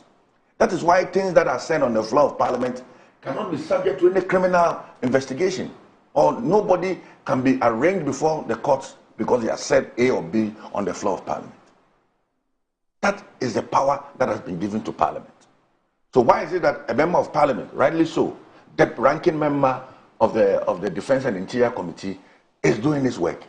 And today, you visit his house with armed men, get into his house even without warrant. Why? Are we at war? Look at the young men that went into his house. What if the mother was there? What if his kids have seen this and they are traumatized and all of that? I mean, we should not get to that stage. John Mahama was given an emphatic victory. And we expect that that victory, that mandate that has been given to him, translates into how he does his things. The NDC government cannot take us back. I mean, this matter comes up and people want to justify that, oh, in 2016, when the NDC lost power and the NPP came in 2017, my house was raided, and so when it's happening now, for Christ's sake. Would you always need to visit the past? In the spirit of reset, we campaign on resetting Ghana. Can't we reset Ghana for once? That even if you want to invite a member of parliament, or even if you want to invite an ordinary Ghanaian, go for a warrant, get to his house, invite him. Ntim Fordjour has not made any attempt to run away from this country. He has not made any attempt to run away from this country. And so, why the chase?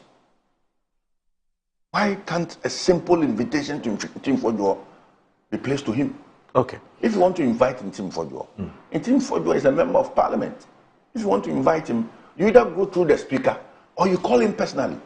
I have heard arguments that calls were placed to minority leader Afenyo Markin to produce Ntim Fordjour. I mean, that is not a procedure. Okay. That is not a procedure to invite a member of parliament. You go through the speaker. Okay. Let me ask you this.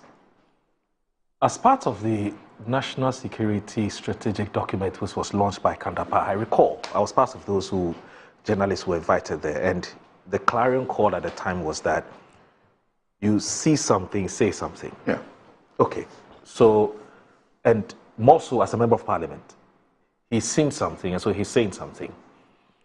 How then do you jump from seeing, let's even say granted, suspicious movement of flights, right?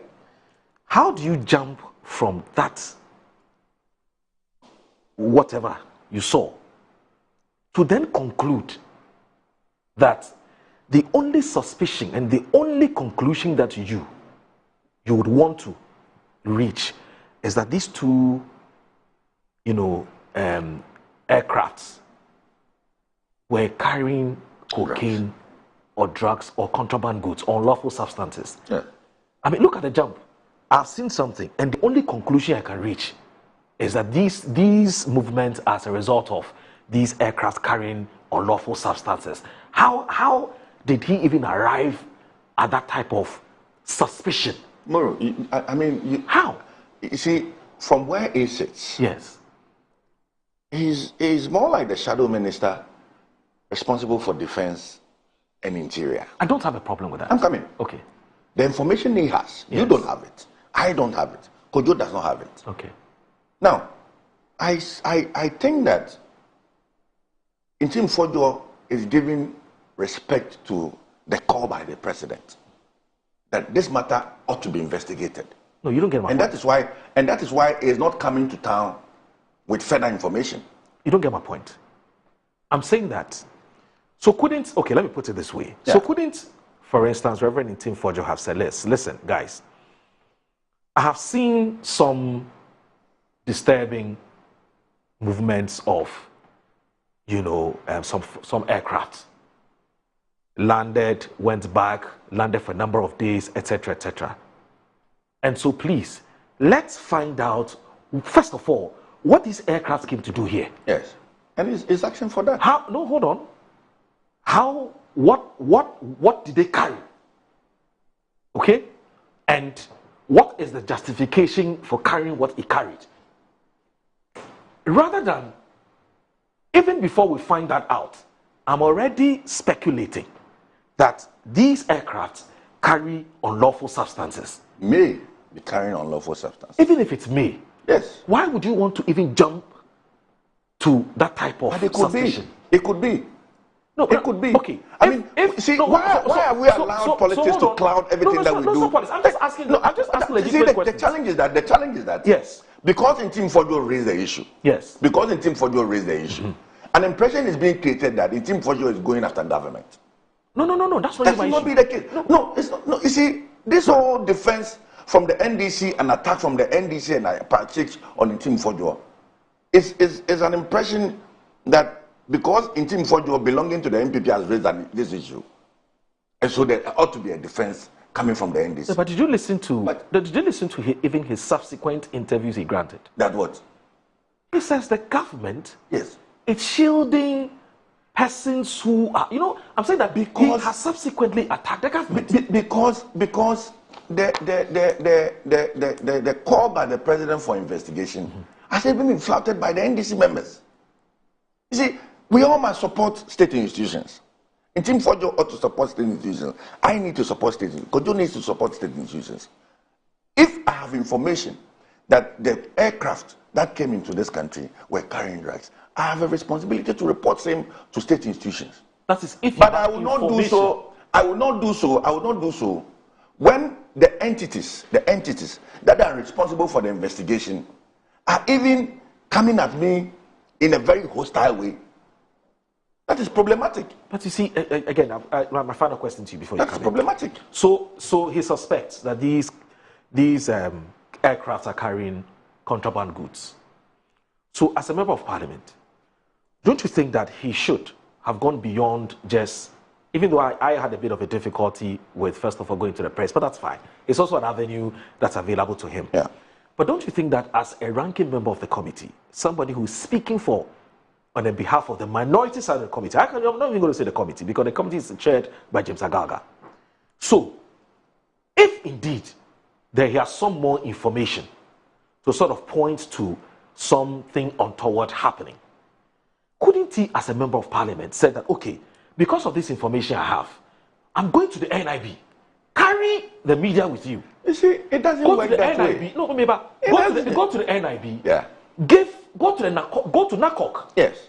Right? Yes. Go to NACOC. Yes. And do same. Even if you want to stage a PR stunt, just so the system can follow exactly what is happening, because you have something of substance that you want to make available to this state investigative, agencies. Something of substance. We cannot interrogate whether these substances are really credible or not. That's another conversation we can have. But let's say you have something of substance. You take it to NACOC, take it to National Security, take it to NIB and media. We are more than happy to come there and say, this is what I have. Please follow up on it, because I'm worried.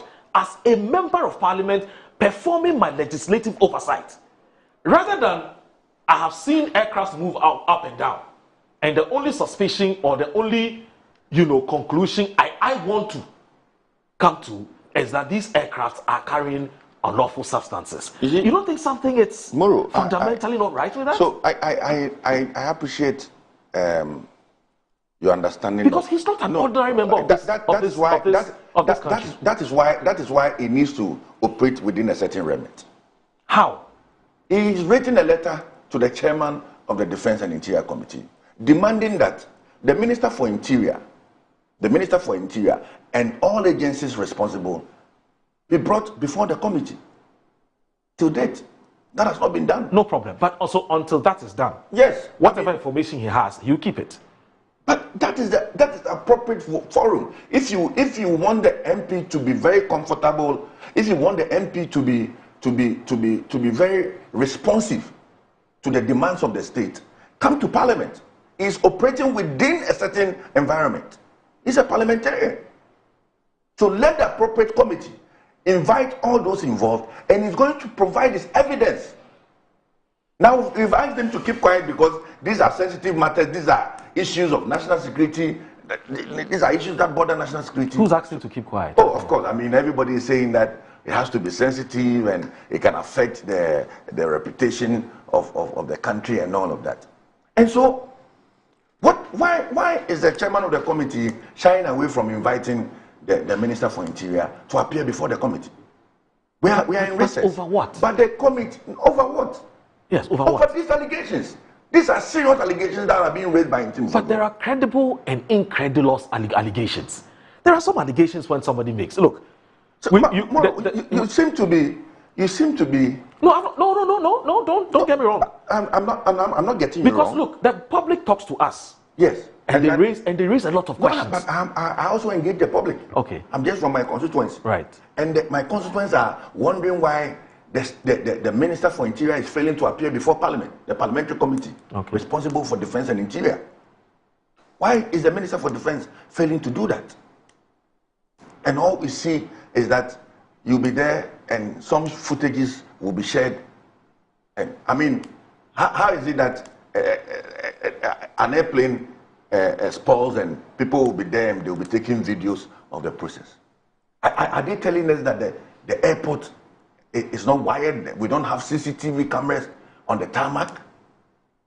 I mean, why is the airport company not issuing official statements? Why is the NIB not showing us footages of that? That is a sign of worry. Okay. That is why it's important for us to invite the Interior Minister to appear before a committee that we can put questions to him. You don't think we are on a wild goose chase? This may turn out to some kind of a hoax? No, if it's a hoax, I mean, the member of parliament responsible for raising the issues have done so. If it's a hoax, let it appear to be so. But that's a bloody waste of everybody's time. No, but if it turns out to be true, then we find ways of remedying the challenges, plugging the loopholes in society. Okay. That is our job. Could you please bear with me? I have to take a breather. Yes, you're resting. I want to help you rest some more. Just give us 30 seconds. Just give us just 30 seconds. Could you have a time on this matter? This is Good Morning Ghana. Please don't go anywhere. Please don't go anywhere.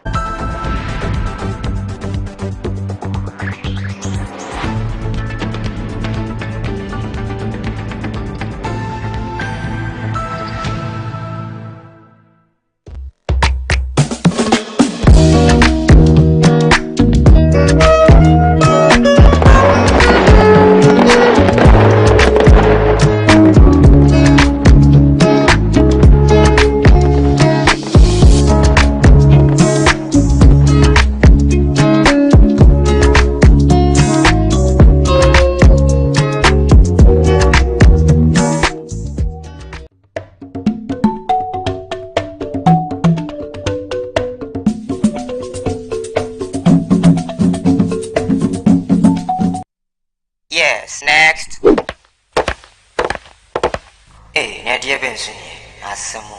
Me didn't tum. Mr. Friendly Calico, just call me cockroach. Now, Mr. Friendly once now. Hey, is that you? Improve car. Yeah. Captain was key to double the action.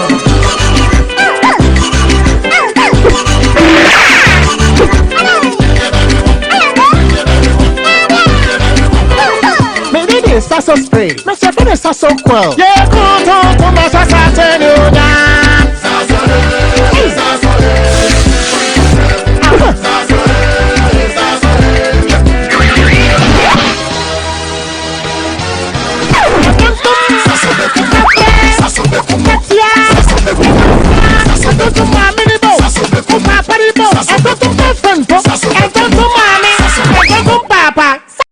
Come on, Tom Preco.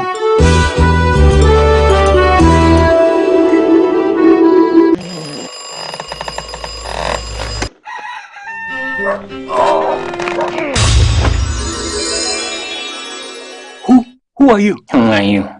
Charlie, I'll be you from the future. Who doesn't sleep on that slice of bread you call mattress anymore? Don't some slippers then follow me.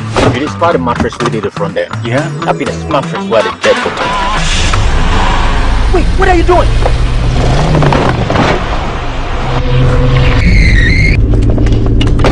Wow! No damage at all. Not only durable, but also super comfortable. Come on, try it. Nothing day like ash foam. Enjoy full body support and unparalleled comfort for a restful sleep. Don't forget your keys.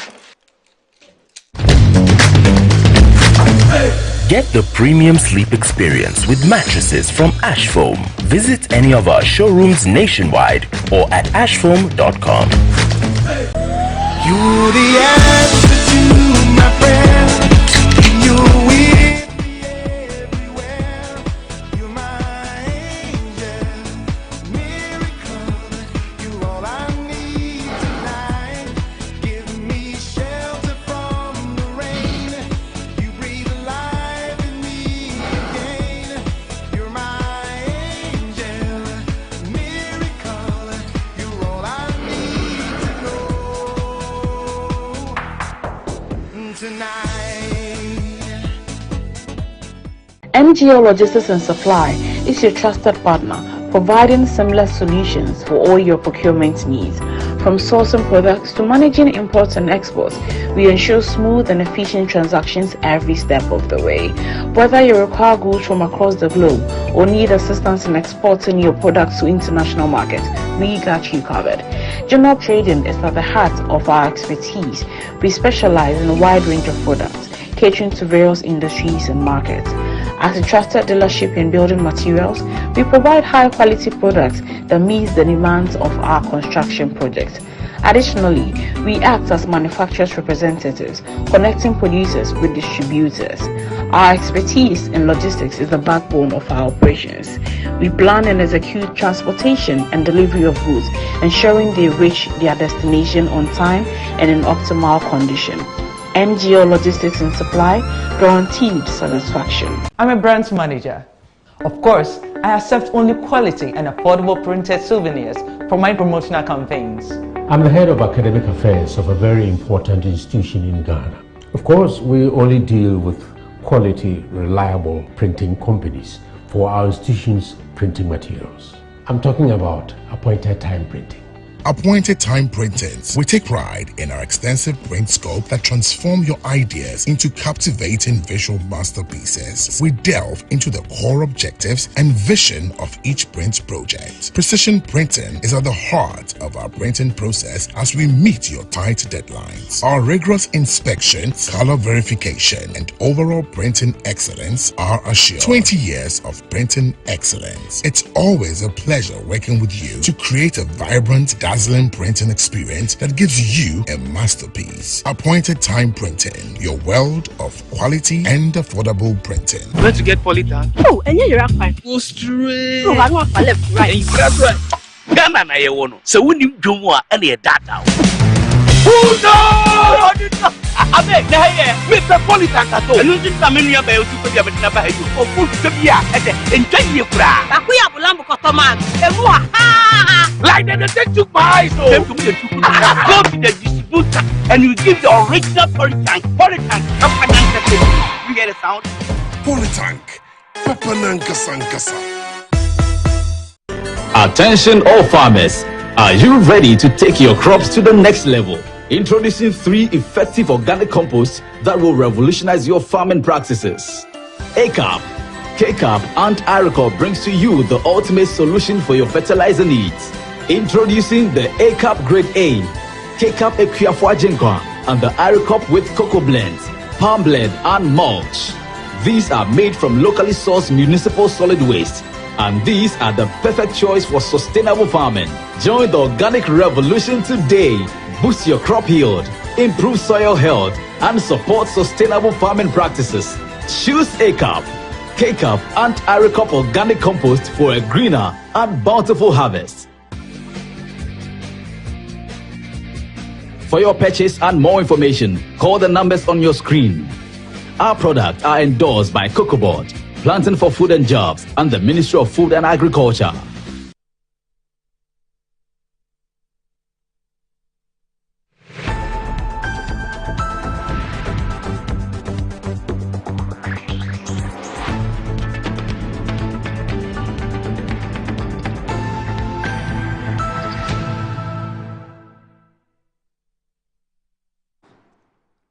All right, thank you very much for staying with us on Good Morning Ghana. We appreciate that. We appreciate you so much. Good Morning Ghana. It's also live on 94.1 FM.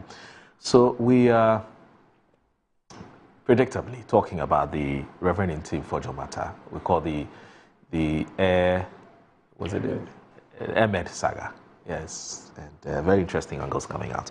Kojo Chumbafu is here, and Kojo, you had your colleague and younger brother, OPK. What thou have to say? First of all, let me give also for Ntim Fordjour. Let me give you. Oh, but that's not. You say Pepe Priest, I beg you. So for shit. But where from that name? Or your Sofumeko complete. How? He's a fake pastor. Oh, how? I'm telling you, I've said it. He can be. The man has a church.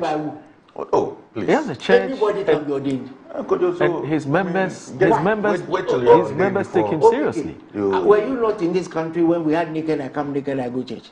When the pastors ordained? No, but I mean, as for Reverend Ntim Fordjour, I mean, if you come to the parliamentary setting, this is the guy who is in charge Bible of. say no beer or say radio, no be call heaven. I know it's not up to you to do. I mean, no, I'm telling you. You see, if Reverend Ntim Fordjour was actually doing his pastoral duty, that information he got would have gone straight to the BNI, or the NIB as they call it these days. It would have gone to the police, could have gone to national security.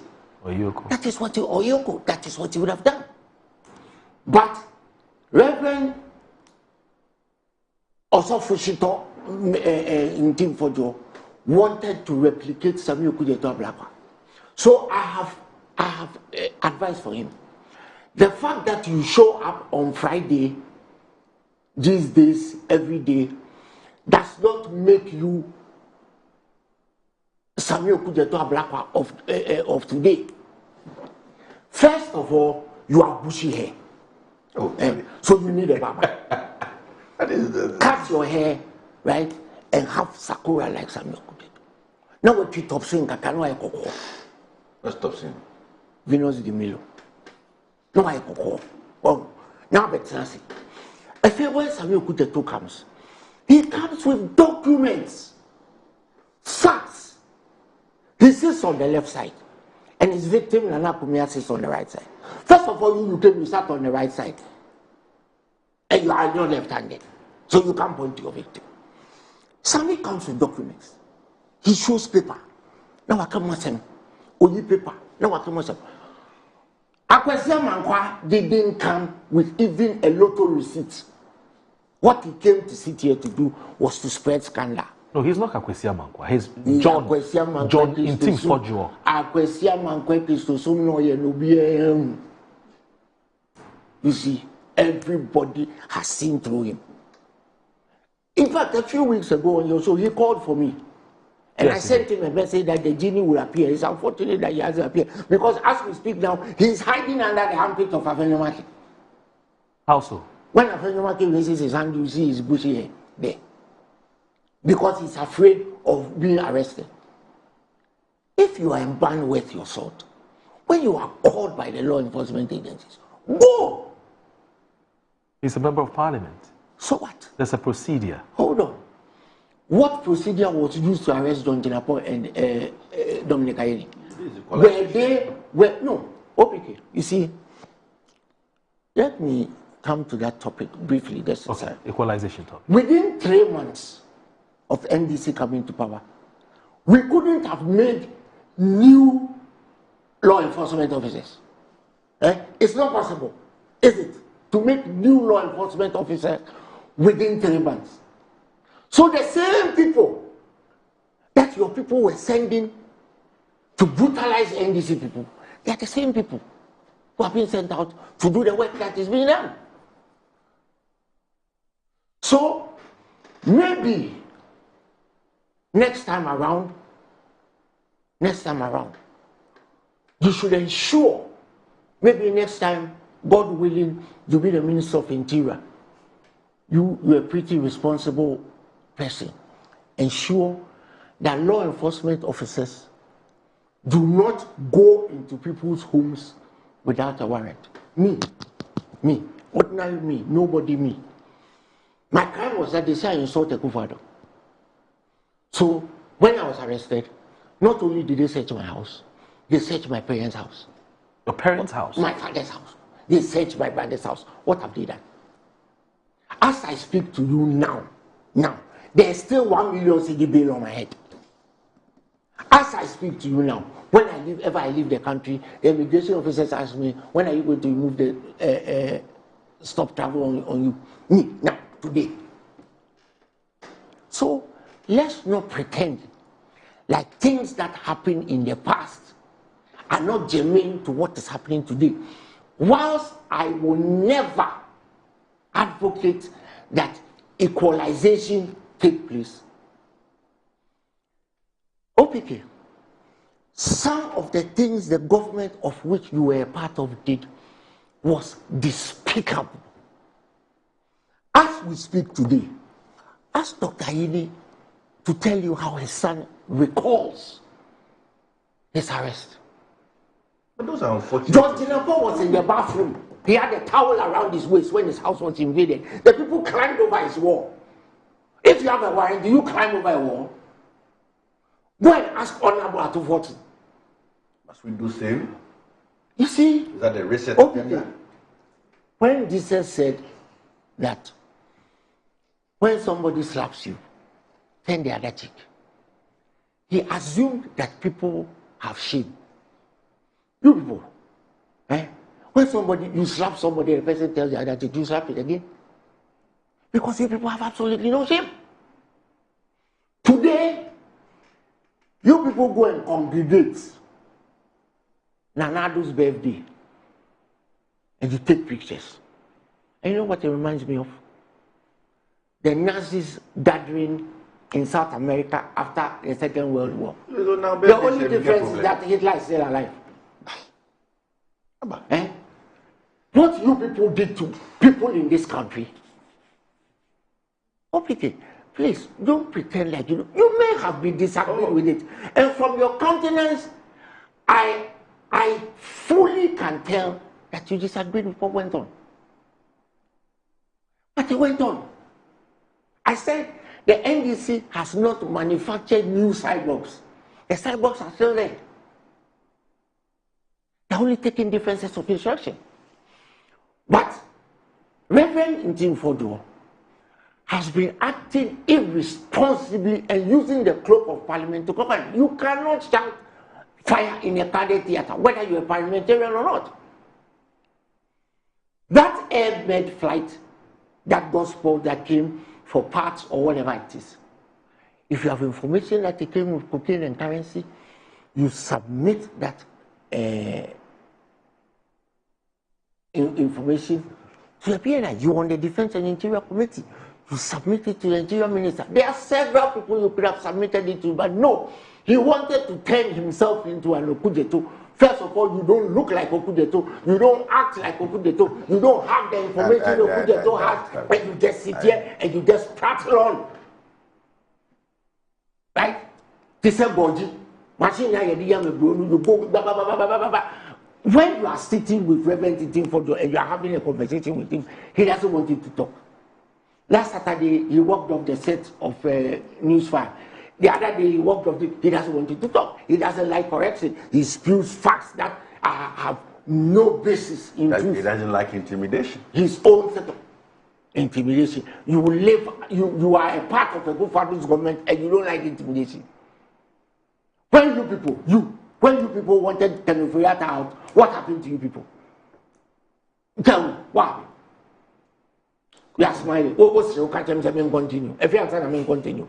88 members of parliament asked for a finance minister to be removed. What happened? Some of them were poisoned. Tell me I'm lying, and I'll mention his name. Some of them were poisoned. I've not heard that. I won't see it. You are lucky you didn't speak. You would also have been given something to No, eat. I was one of the spokespersons. No, I know. What I'm saying is that you, as a member of the Kufado's party, should not tell me you don't like intimidation. You see, Moro, there's a principle in psychology called the hen battery syndrome. I'm sure you know about it. When the hens finish pecking the corn, they start pecking each other. That's what you people did. That is why you had 38% in the last election.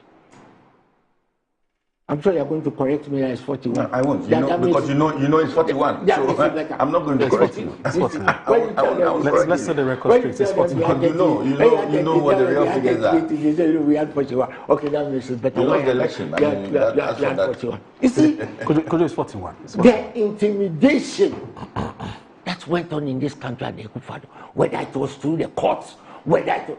Afeni Makin could run to the court in 5 minutes. And in 15 minutes, there will be a verdict. 7-0 was the order of the day. Our minority leader, then minority leader, was taken to court over flimsy charges.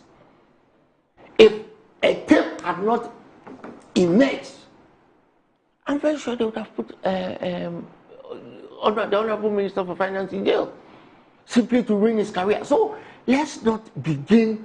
It is not about equalization. If we want to have a conversation about doing germane things that have the rule of law behind it, but then let's also understand that the rule of law extends to everybody.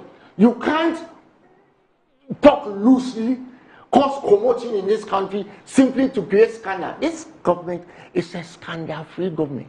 Moro, are you not happy that the government is in place, that in 3 months you haven't heard any scandal? Aren't Ghanaians happy? Obidi, you yourself, aren't you happy that you haven't heard any scandal? Several scandals. I mean, you didn't steal anything. You see, you didn't steal anything. But I mean, as we speak now, Committee 23 in Temamata, what we did that's our next topic. They didn't give you some of them. Yeah, that's our next topic. But could you? They have sent you here to come and talk. As I said, one amount. I was on the board. Could you? Yes, could you? We'll get there. Could you? But here's the thing. You had OPK talk about previous incidents in the past. He talks about Nayeli Ametepe. That's one. He also cites 3 different cocaine busts, narcotic bust, which we have recorded in the last 3 months. And then proceeds from there to say that when you connect the dots, so based on the cocaine bust that we have recorded in the last 3 months, of course, it was done by the national security, they invited media, blah, blah, blah. And he says, when you connect the dots, they believe that something fishy is happening with this movement of aircraft. So they're trying to connect something. It's no news. If cocaine lands in this country, something fishy is going on. Yeah. Right? But the thing is, the minorities, micro minority, if I might add, attempt to link, they are trying so hard to link it with the government. You see, this is a government whose MP, Amwatin, was arrested with cocaine. He went to Afghanistan to carry cocaine. He took it to New Jersey. He was busted. He spent 10 years in jail. The former president, and I take a breath of fresh air when I call him former president, because Ghana is very peaceful since he left. His brother-in-law, how many times was he arrested? The last time he was arrested was in Brazil, shipping cocaine. Arrested in Mozambique, shipping cocaine. South Africa, shipping cocaine. Everywhere, Raymond Amankwa was selling cocaine. And that's the ex-president's brother-in-law. When he was Attorney General, even an ice cream factory that had been seized by the SY government, he gave it back to him. Didn't contest the appeal. We were in this country when cocaine came here, a KLM flight. Cocaine came here in Ghana during President Kufuor's era, right? And the people who were on the NACOP committee said that the dogs who were smelling the cocaine, the dogs eat too much, so they sold the dogs. Could you have your friend? When we were children in kids in Kanishie Polytechnic, there was malaria no OTJ, awake bote nine chuebina bubo. The nurse was called Antiesta. Very scary woman. She had butterfly glasses like that. Say bote chuebina about bubo cocaine penicillin. It was boy man. You remember that time they put they weren't using disposables. They put the injection in some pot. They boil it, and then when the thing comes out, and then they do something small, you see something come out. They were what they told me. Cocaine penicillin. When the KLM flight landed, somebody whose name I will not mention, because OPK will not allow me to mention, but a person was part of a Kufuor's government for 8 years, said the dogs eat too much. So they sold the dogs to themselves. You see, many things have gone on in this country. But the attempt to want to create scandal and attach to the venerable President Mahama is not going to happen. What you people should do with your micro minority is that join hands with the super majority of the NDC and let's build Ghana. There's a lot of things that we need to do in Ghana, a lot of things that you people destroyed. At least have some shame and let us build Ghana together. We are working hard to make sure that we, as we speak now, we are still suffering the vagrancies of what Ken Ofori-Atta did. Because the government is struggling to pay the bills that he left behind. Meanwhile, he has run away. He's sitting somewhere, enjoying his life elsewhere. No, he's not well, please. Oh, he's seeking medical attention in America. But why didn't he come to Agenda 111 hospital? Why is he in Mayo Clinic? Agenda 111 hospital. It's the nature of his condition. But nature of condition, the money that has been blown in this country could not have built Mayo Clinic in Ghana. Why isn't he at Kanishie Polyclinic? Why didn't the vice president go to? It's because of what Ken Ofori-Atta has done. Okay. Please, let's not. So could you let me just read a few messages and then we can move on to our second topic. Now, good morning, Moro. Okay. This matter is simple. Collected land committee 20. We're coming there. If Reverend Ntim Fordjour can jump from mere suspicion. Please hold on a second. I'll get you. If Reverend Ntim Fordjour can jump from mere suspicion to the categorical conclusion that those aircrafts were carrying cocaine, then it behoves on him to produce the evidence to that effect. Again, did I just hear the MP on your program say that he expects the airport authorities to issue a statement on the matter? What would he want to call the communication that emanated from the leadership of the airport company a few days ago? This is a national sensitive issue, and I think no one should try to defend this indefensible. Hamza, a regular viewer of the show, sends this message. It says, "Good morning, my brother. First and foremost, yes. The reportage on the Daily Guide paper today you just read is not true. It's not a true reflection on the grounds in Bawku. My brother, please take the Daily Graphic News and read it for yourself, and you see the difference that I'm talking about. We should be truthful to ourselves and speak the truth for once in this country and stop beating about the bush. Let's call a spade a spade. We are all talking about peace and peace. Remember, we cannot achieve peace without justice. My brother, The overlord of Bawku has been on the throne for 41 years now. The killings and burnings of property started again when the rival chief was sniffed into Bawku, or was sneaked into Bawku, I believe. For peace to prevail in Bawku now, the rival chief must be removed out from Bawku and there will be peace. Let's be honest with ourselves and speak the truth for once. We're just saying that whatever it is, stop burning the place. You know, Hamza, this attempt to justify this horror, it's not something that we must encourage. But even though, yes, I get what you're coming from, but it's still what it is. So, Niama Matefio sends a message. He says, Ntim Fordjour never used the word may. You said may in your submission on the matter. And he said, this is what he said. There is no record of a medical referral, nor was any patient accompanied on board the flight. Instead, we are reliably informed that the ambulance, which is specifically designed to transport patients, carried suspicious cargo suspected to be cocaine and cash in various U.S. denominations. And he quotes him exactly what he said.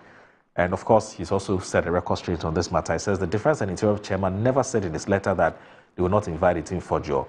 And he sends me the statement. So Niama, I've read the statement again, and you're absolutely right. What he actually said was that we should wait for the investigative bodies to finish with their work and finish the committee with their reports, and then the committee will take it from there. That's what he said. That's what he said. And Ntim Fordjour is also watching. He says, please, what is he talking about? And that's you. Why does he think that it is wrong when it's about the MPP, but right when it's about the NDC? I was a member of parliament that was invited several times to the police headquarters to answer questions. I was a member of parliament, but Right Honorable Michael Quay asked me to report at the police headquarters for questioning. Couldn't Ntim Fordjour have used the committee's forum for the answers before the press conference? How do you go public before writing the said letter? This is the procedure, not putting the cart before the horse. And says, is that a procedure in Parliament? Was he not putting the cart before the horse? He has another, okay, so that's it. Honorable Ntim Fordjour, good morning, and thanks for... Jimoro, let me quickly respond to me. Okay, to what the difference is that if me was invited to the police, it may be some alleged criminal matters. I mean, maybe his handling of a position that was handed over to him during the NDC era. Okay. But this is somebody's duty. I mean, is oversight responsibility. Yeah. And he knows that MPs are immune. I mean, that's why the Constitution says that if you say something on the floor of Parliament, you cannot be subjected to any criminal proceedings. Okay. So that is the difference. Okay. It's not like Ntim Fordjour is engaged in some criminality, and for that matter, he's not engaged in criminality. we are trying to shield him. I said, but I'm saying that this is a guy to reprise Samuel Okujeto. No, I mean, what has Okujeto done? He did oral in this country. What has come of it? What has come of it? So please, Okujeto has done nothing. So don't compare Okujeto to Reverend Ntim Fordjour is a very diligent man. He's raised very pertinent issues. And I think the president has responded. What he did has nothing to do with what we are asking state agencies to do is that they should listen to what the president has said. Okay.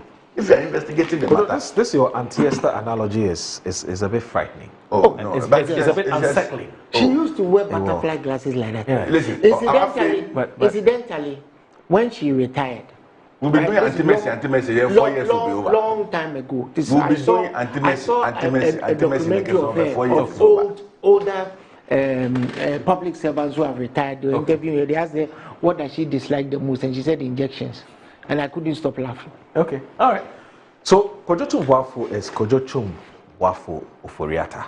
Today I've given him an extra name. And he'll be more than glad to have that additional name, which is Kojotum Uforiata Wafu. And if you were a member of that family, you probably should be a very happy man. But except for today, that the newspapers are all over the place talking about something that some people believe is a bit unconscionable. Depends on how you see it. So Daily Post today is reporting that TDC uncovers large acres of land allegedly sold to individuals linked to the Oforiatta family. And the story goes ahead to say the managing director of TDC, Courage Makafui Nunekbeku, I believe I got the pronunciation of your name correctly, has revealed that an internal review of the company's operations has uncovered that the sale of large tracts of land to individuals with connections to the former finance minister, Ken Oforiatta, during the tenure of his predecessor, Alice Abena Oforiatta. This disclosure raises concerns over the transparency and fairness of land distribution during the period he was finance minister.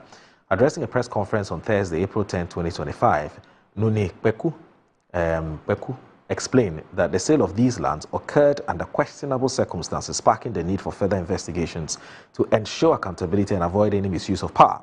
He stressed that the discovery of these transactions was part of an effort to expose irregularities within the system.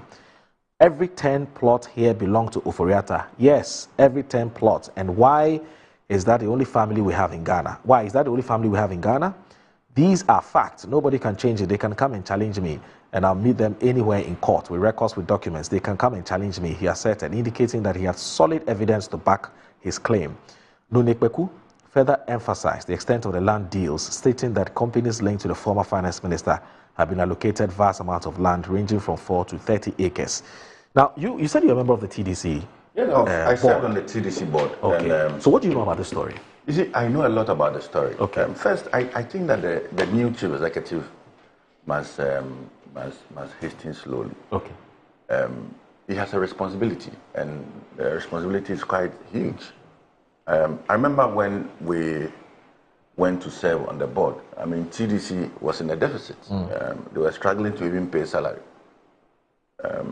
As of December 2024, we left in the banks of TDC over 200 million Ghana cedis for him to work with.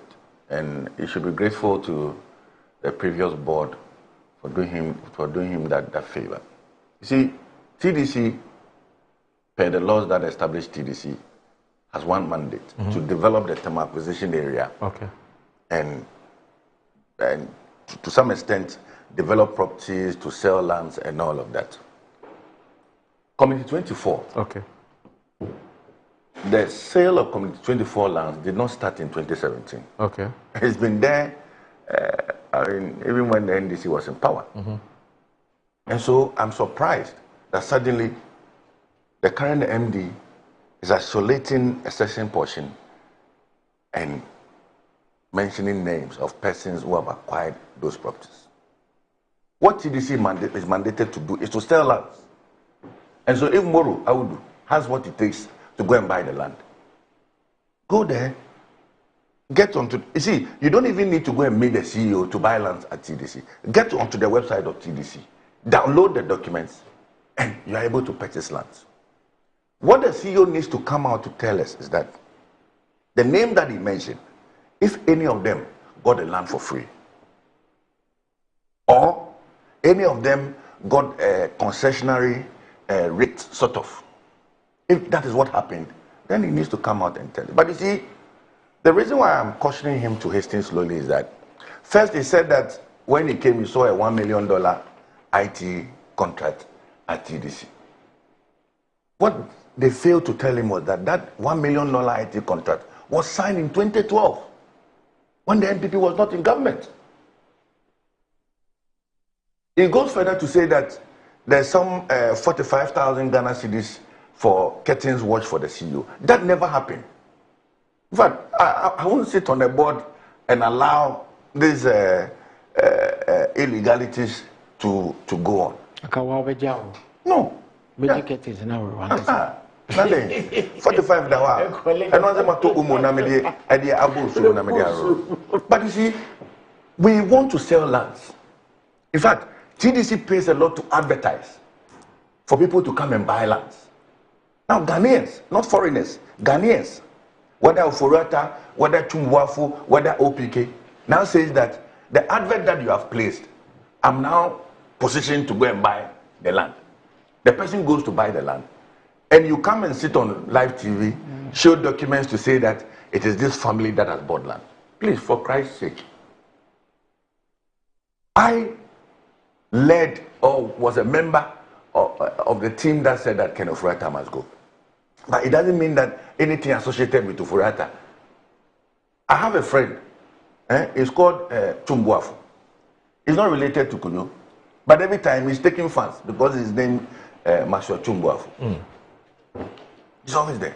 Maybe, so the fact that somebody is called Tumwafu. Maybe he's related to me. Is he from a couple? No.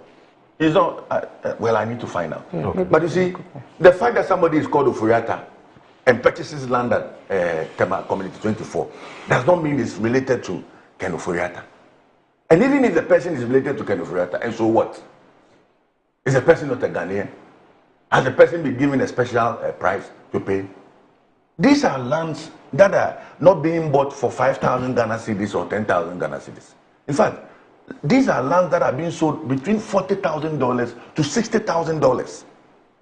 $40,000 to $60,000.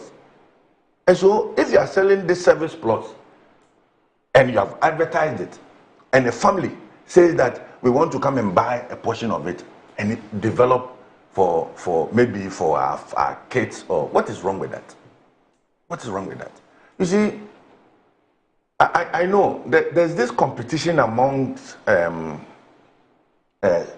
CEOs of state institutions to want to unearth some wrongs in the previous administration. There's this competition. I mean, you see them holding press conferences and trying to create an impression that there's been some state cap. I have a land in Committee 24. I bought the land with my money.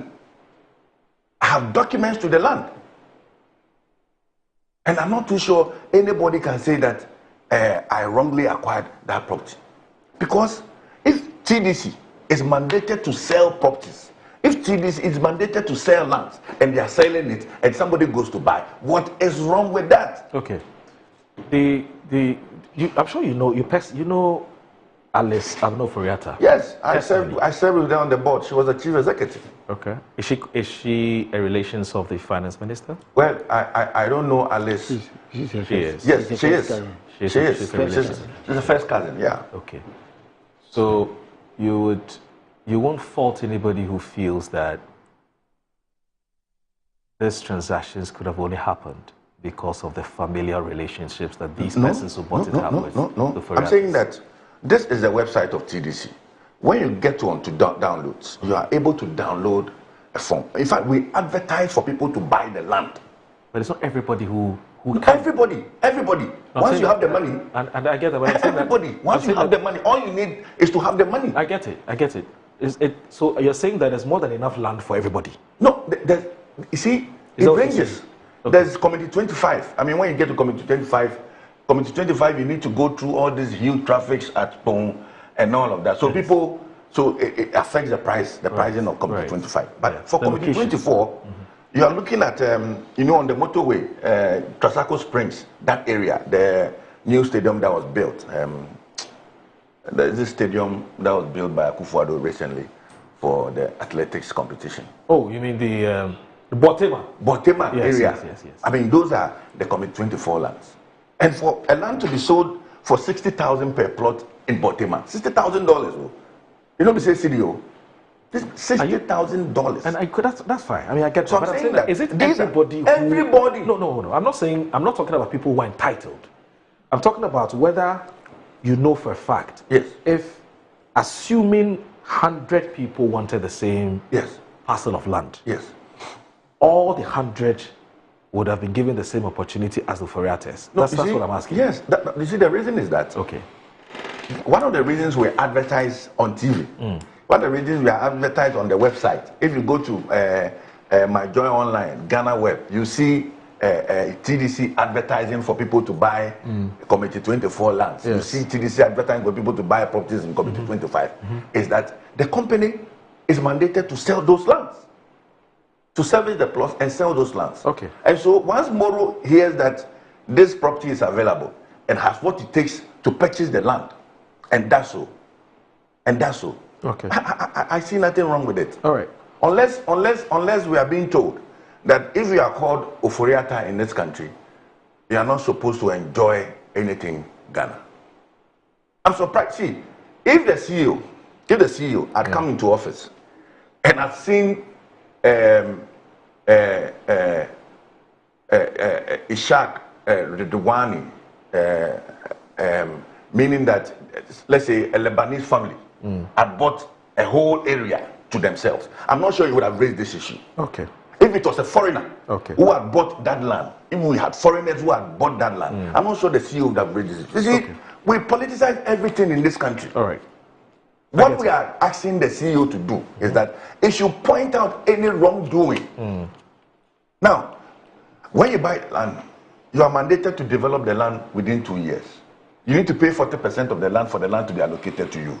These are all procedures adopted by the board. If he feels that one way or the other these rules have been flouted, he should come out and tell us the country. But bringing the site plan of the entire area and saying that an Oforiatta lives here and a Chumbuafo lives here and OPK lives here, it's neither here nor there. I mean, the company is mandated to sell. And when they are selling it, they so deem fit. I mean, okay. Kojo, what's the issue here? They are Ghanaians. They bought lands. Despite what OPK is saying, I don't think if I applied for land at that time, I'll get it. It's not true, Kojo. But I'm getting to a point. Do you remember the lands at Wireless School? Yeah. That were sold at 180,000 cedis each. Yeah. Did they tell anybody they were selling them? You know what they did? They cleverly called the La people and told them, we are giving you back the land, but we want this portion. And the La people ceded it to them. So can Oforiatta bought 2 plots. The 3 governors that mismanaged this country and used an HP printer to print 86 billion CDs. They got some. The guy who was a business development minister, Awal got some. Mohammed Awal. So it was shared in the who is who in the MPP. You understand? Lawyers have a saying called prior bad acts. No. Cantonments, if they are selling land for $11,000, na se obia to me Tobia. And your co-position, your girls in your eye. Anyway, we'll get in jail. Don't do. She's watching. Yeah. She's watching. I am asking you a question. Yeah. I'm saying this in jest, but I am asking you, if it was that easy to get AU village land, and you know what some of them are doing? They are reselling the land that they bought for $11,000 for $400,000 per plot. Could you know this for a fact? I am giving you 100% fact. So the concern, and OPK is right. The fact that you are an Oforiatta does not preclude you from buying land. But it is the prior bad acts. We were in this country when land belonging to the judicial service was sold to friends of the former finance minister. When the judicial service went to court, the Chief Justice said they should sit down and talk. Talk about what exactly? Every single, when I got to FIC, I wanted to find out about the people who were there, where we can develop a, collegial kind of, and so I'll ask you, where do you live? My brother, some of them live in the central region. They come to work. I have not spoken to anybody whose commute to work is shorter than Oyanfa to Central Accra. Not one. Not one. And all these areas that were developed by the colonial administration for government officials to live was designed so that officials could get to work early. Even they saw the need for officials to get to work. But what NPPCs bid? NPP have sold lands even where the aircraft was, the DC-10, that they themselves destroyed, and they put it there was a restaurant there. They have sold it to some Lebanese people. I don't want to mention names. We all know who the chief land sales expert in the NPP administration was, and he was right next to the president. The Father, the Son, and the Holy Ghost. I don't know whether he was the Holy Ghost or he was the Son. So, that is what makes people upset. Every Oforiata has a right as a Ghanaian to purchase land. But when it is done in concert, like an orchestra, it will raise concerns. That is the problem. OPK, nobody has. I'm sure people know that you have land in Tema. In fact, maybe you even more 10. Then you can afford it. No, I'm saying maybe no. Moro not to 10. Maybe, like I said, maybe I don't get one cent because you can afford it. Nobody has mentioned your name. Yes. But the problems begin when David Opoku has bought, Samuel Opoku has bought, Nane Opoku has bought, Kofi Opoku has bought, and all of them are your family members. And then when they ask you, you tell us that your grandfather had 126 children. So you educated them so they have the right to buy anything they want to. When in the previous government, you accused a president who had one relative as a deputy minister. One relative, Madam Joyce Bauer, as a deputy minister, you accused him of being friends and family. The then opposition leader who became president, I warned Ghanaians and they didn't listen,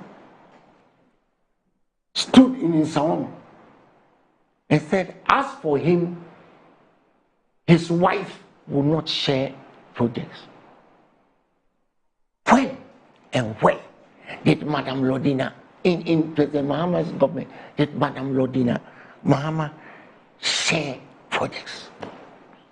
You see, the things you people are facing, don't ask for the program to end. It's not ending now. No, I'm not. Oh, I'm not. Hot water. Okay. We have just a minute. We have just a minute to end the show. Cold water. Our time is up. He's sweating. He's taking Richard Anyamba's position. The steam is coming out of his forehead. You see, the prior bad acts, Davis.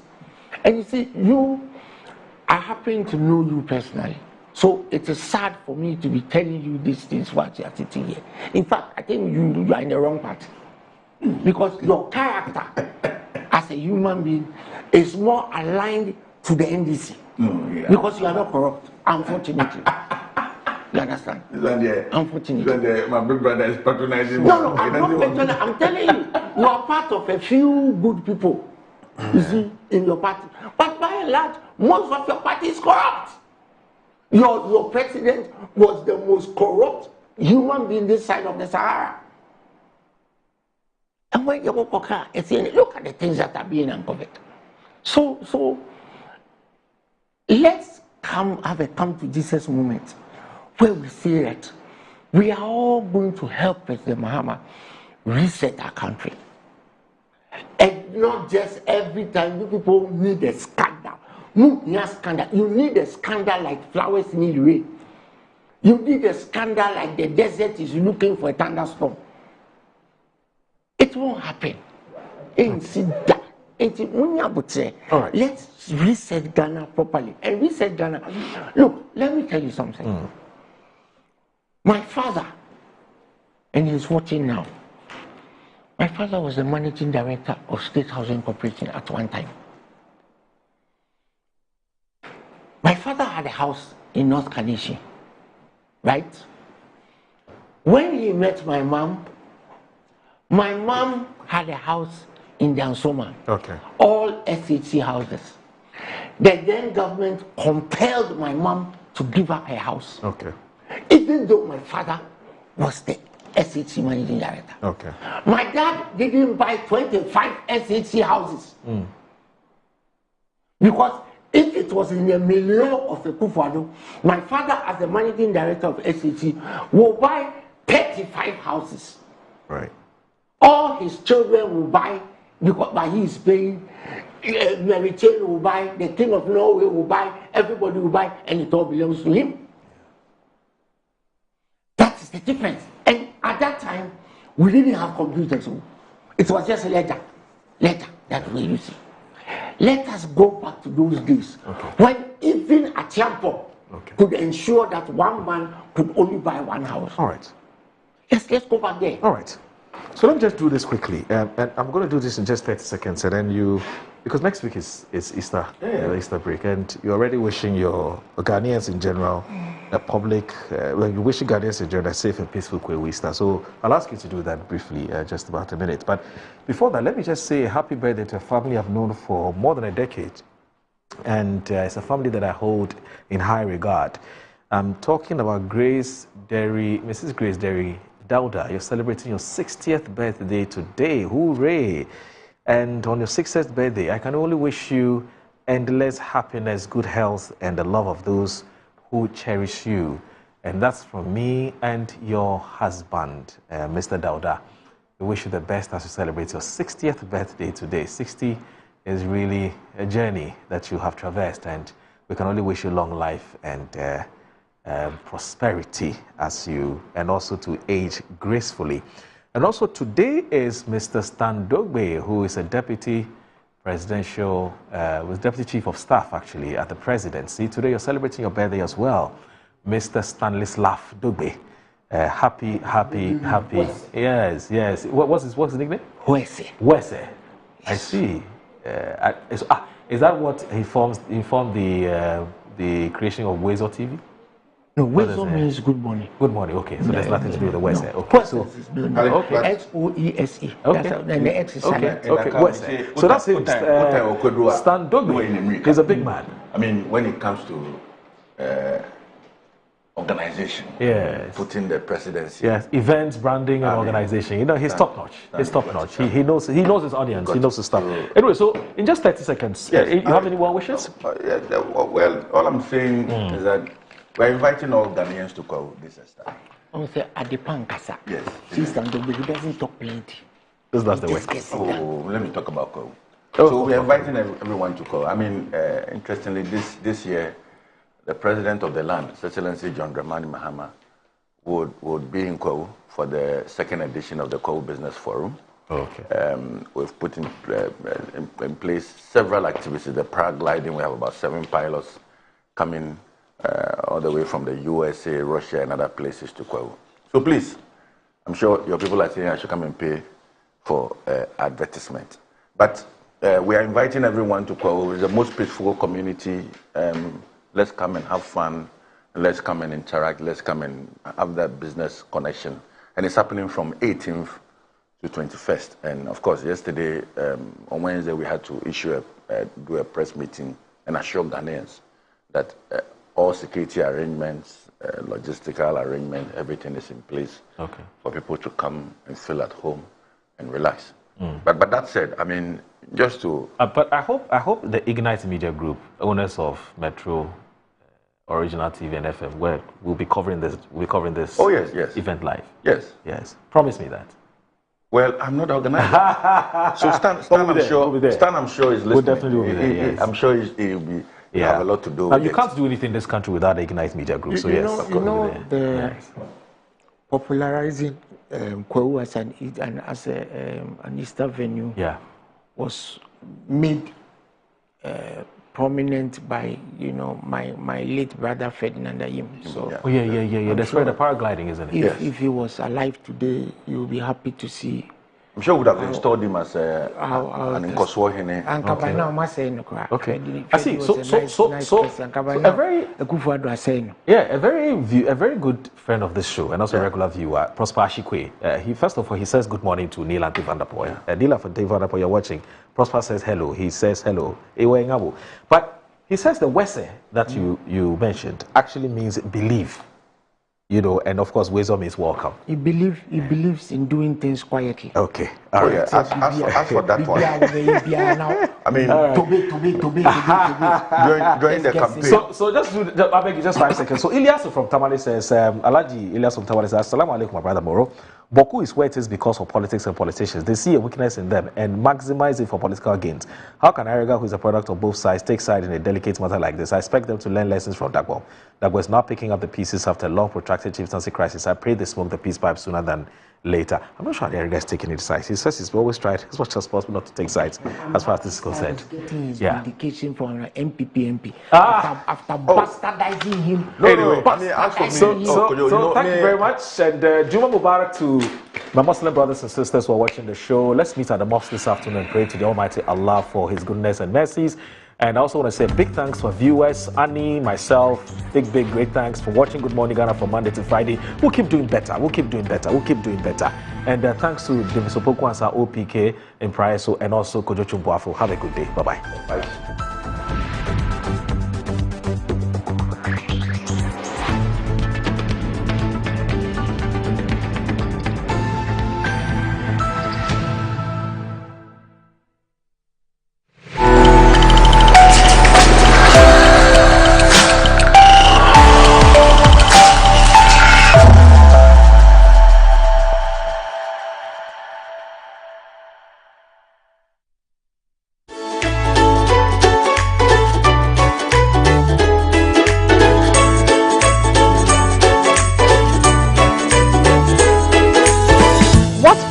Shall we place on our health?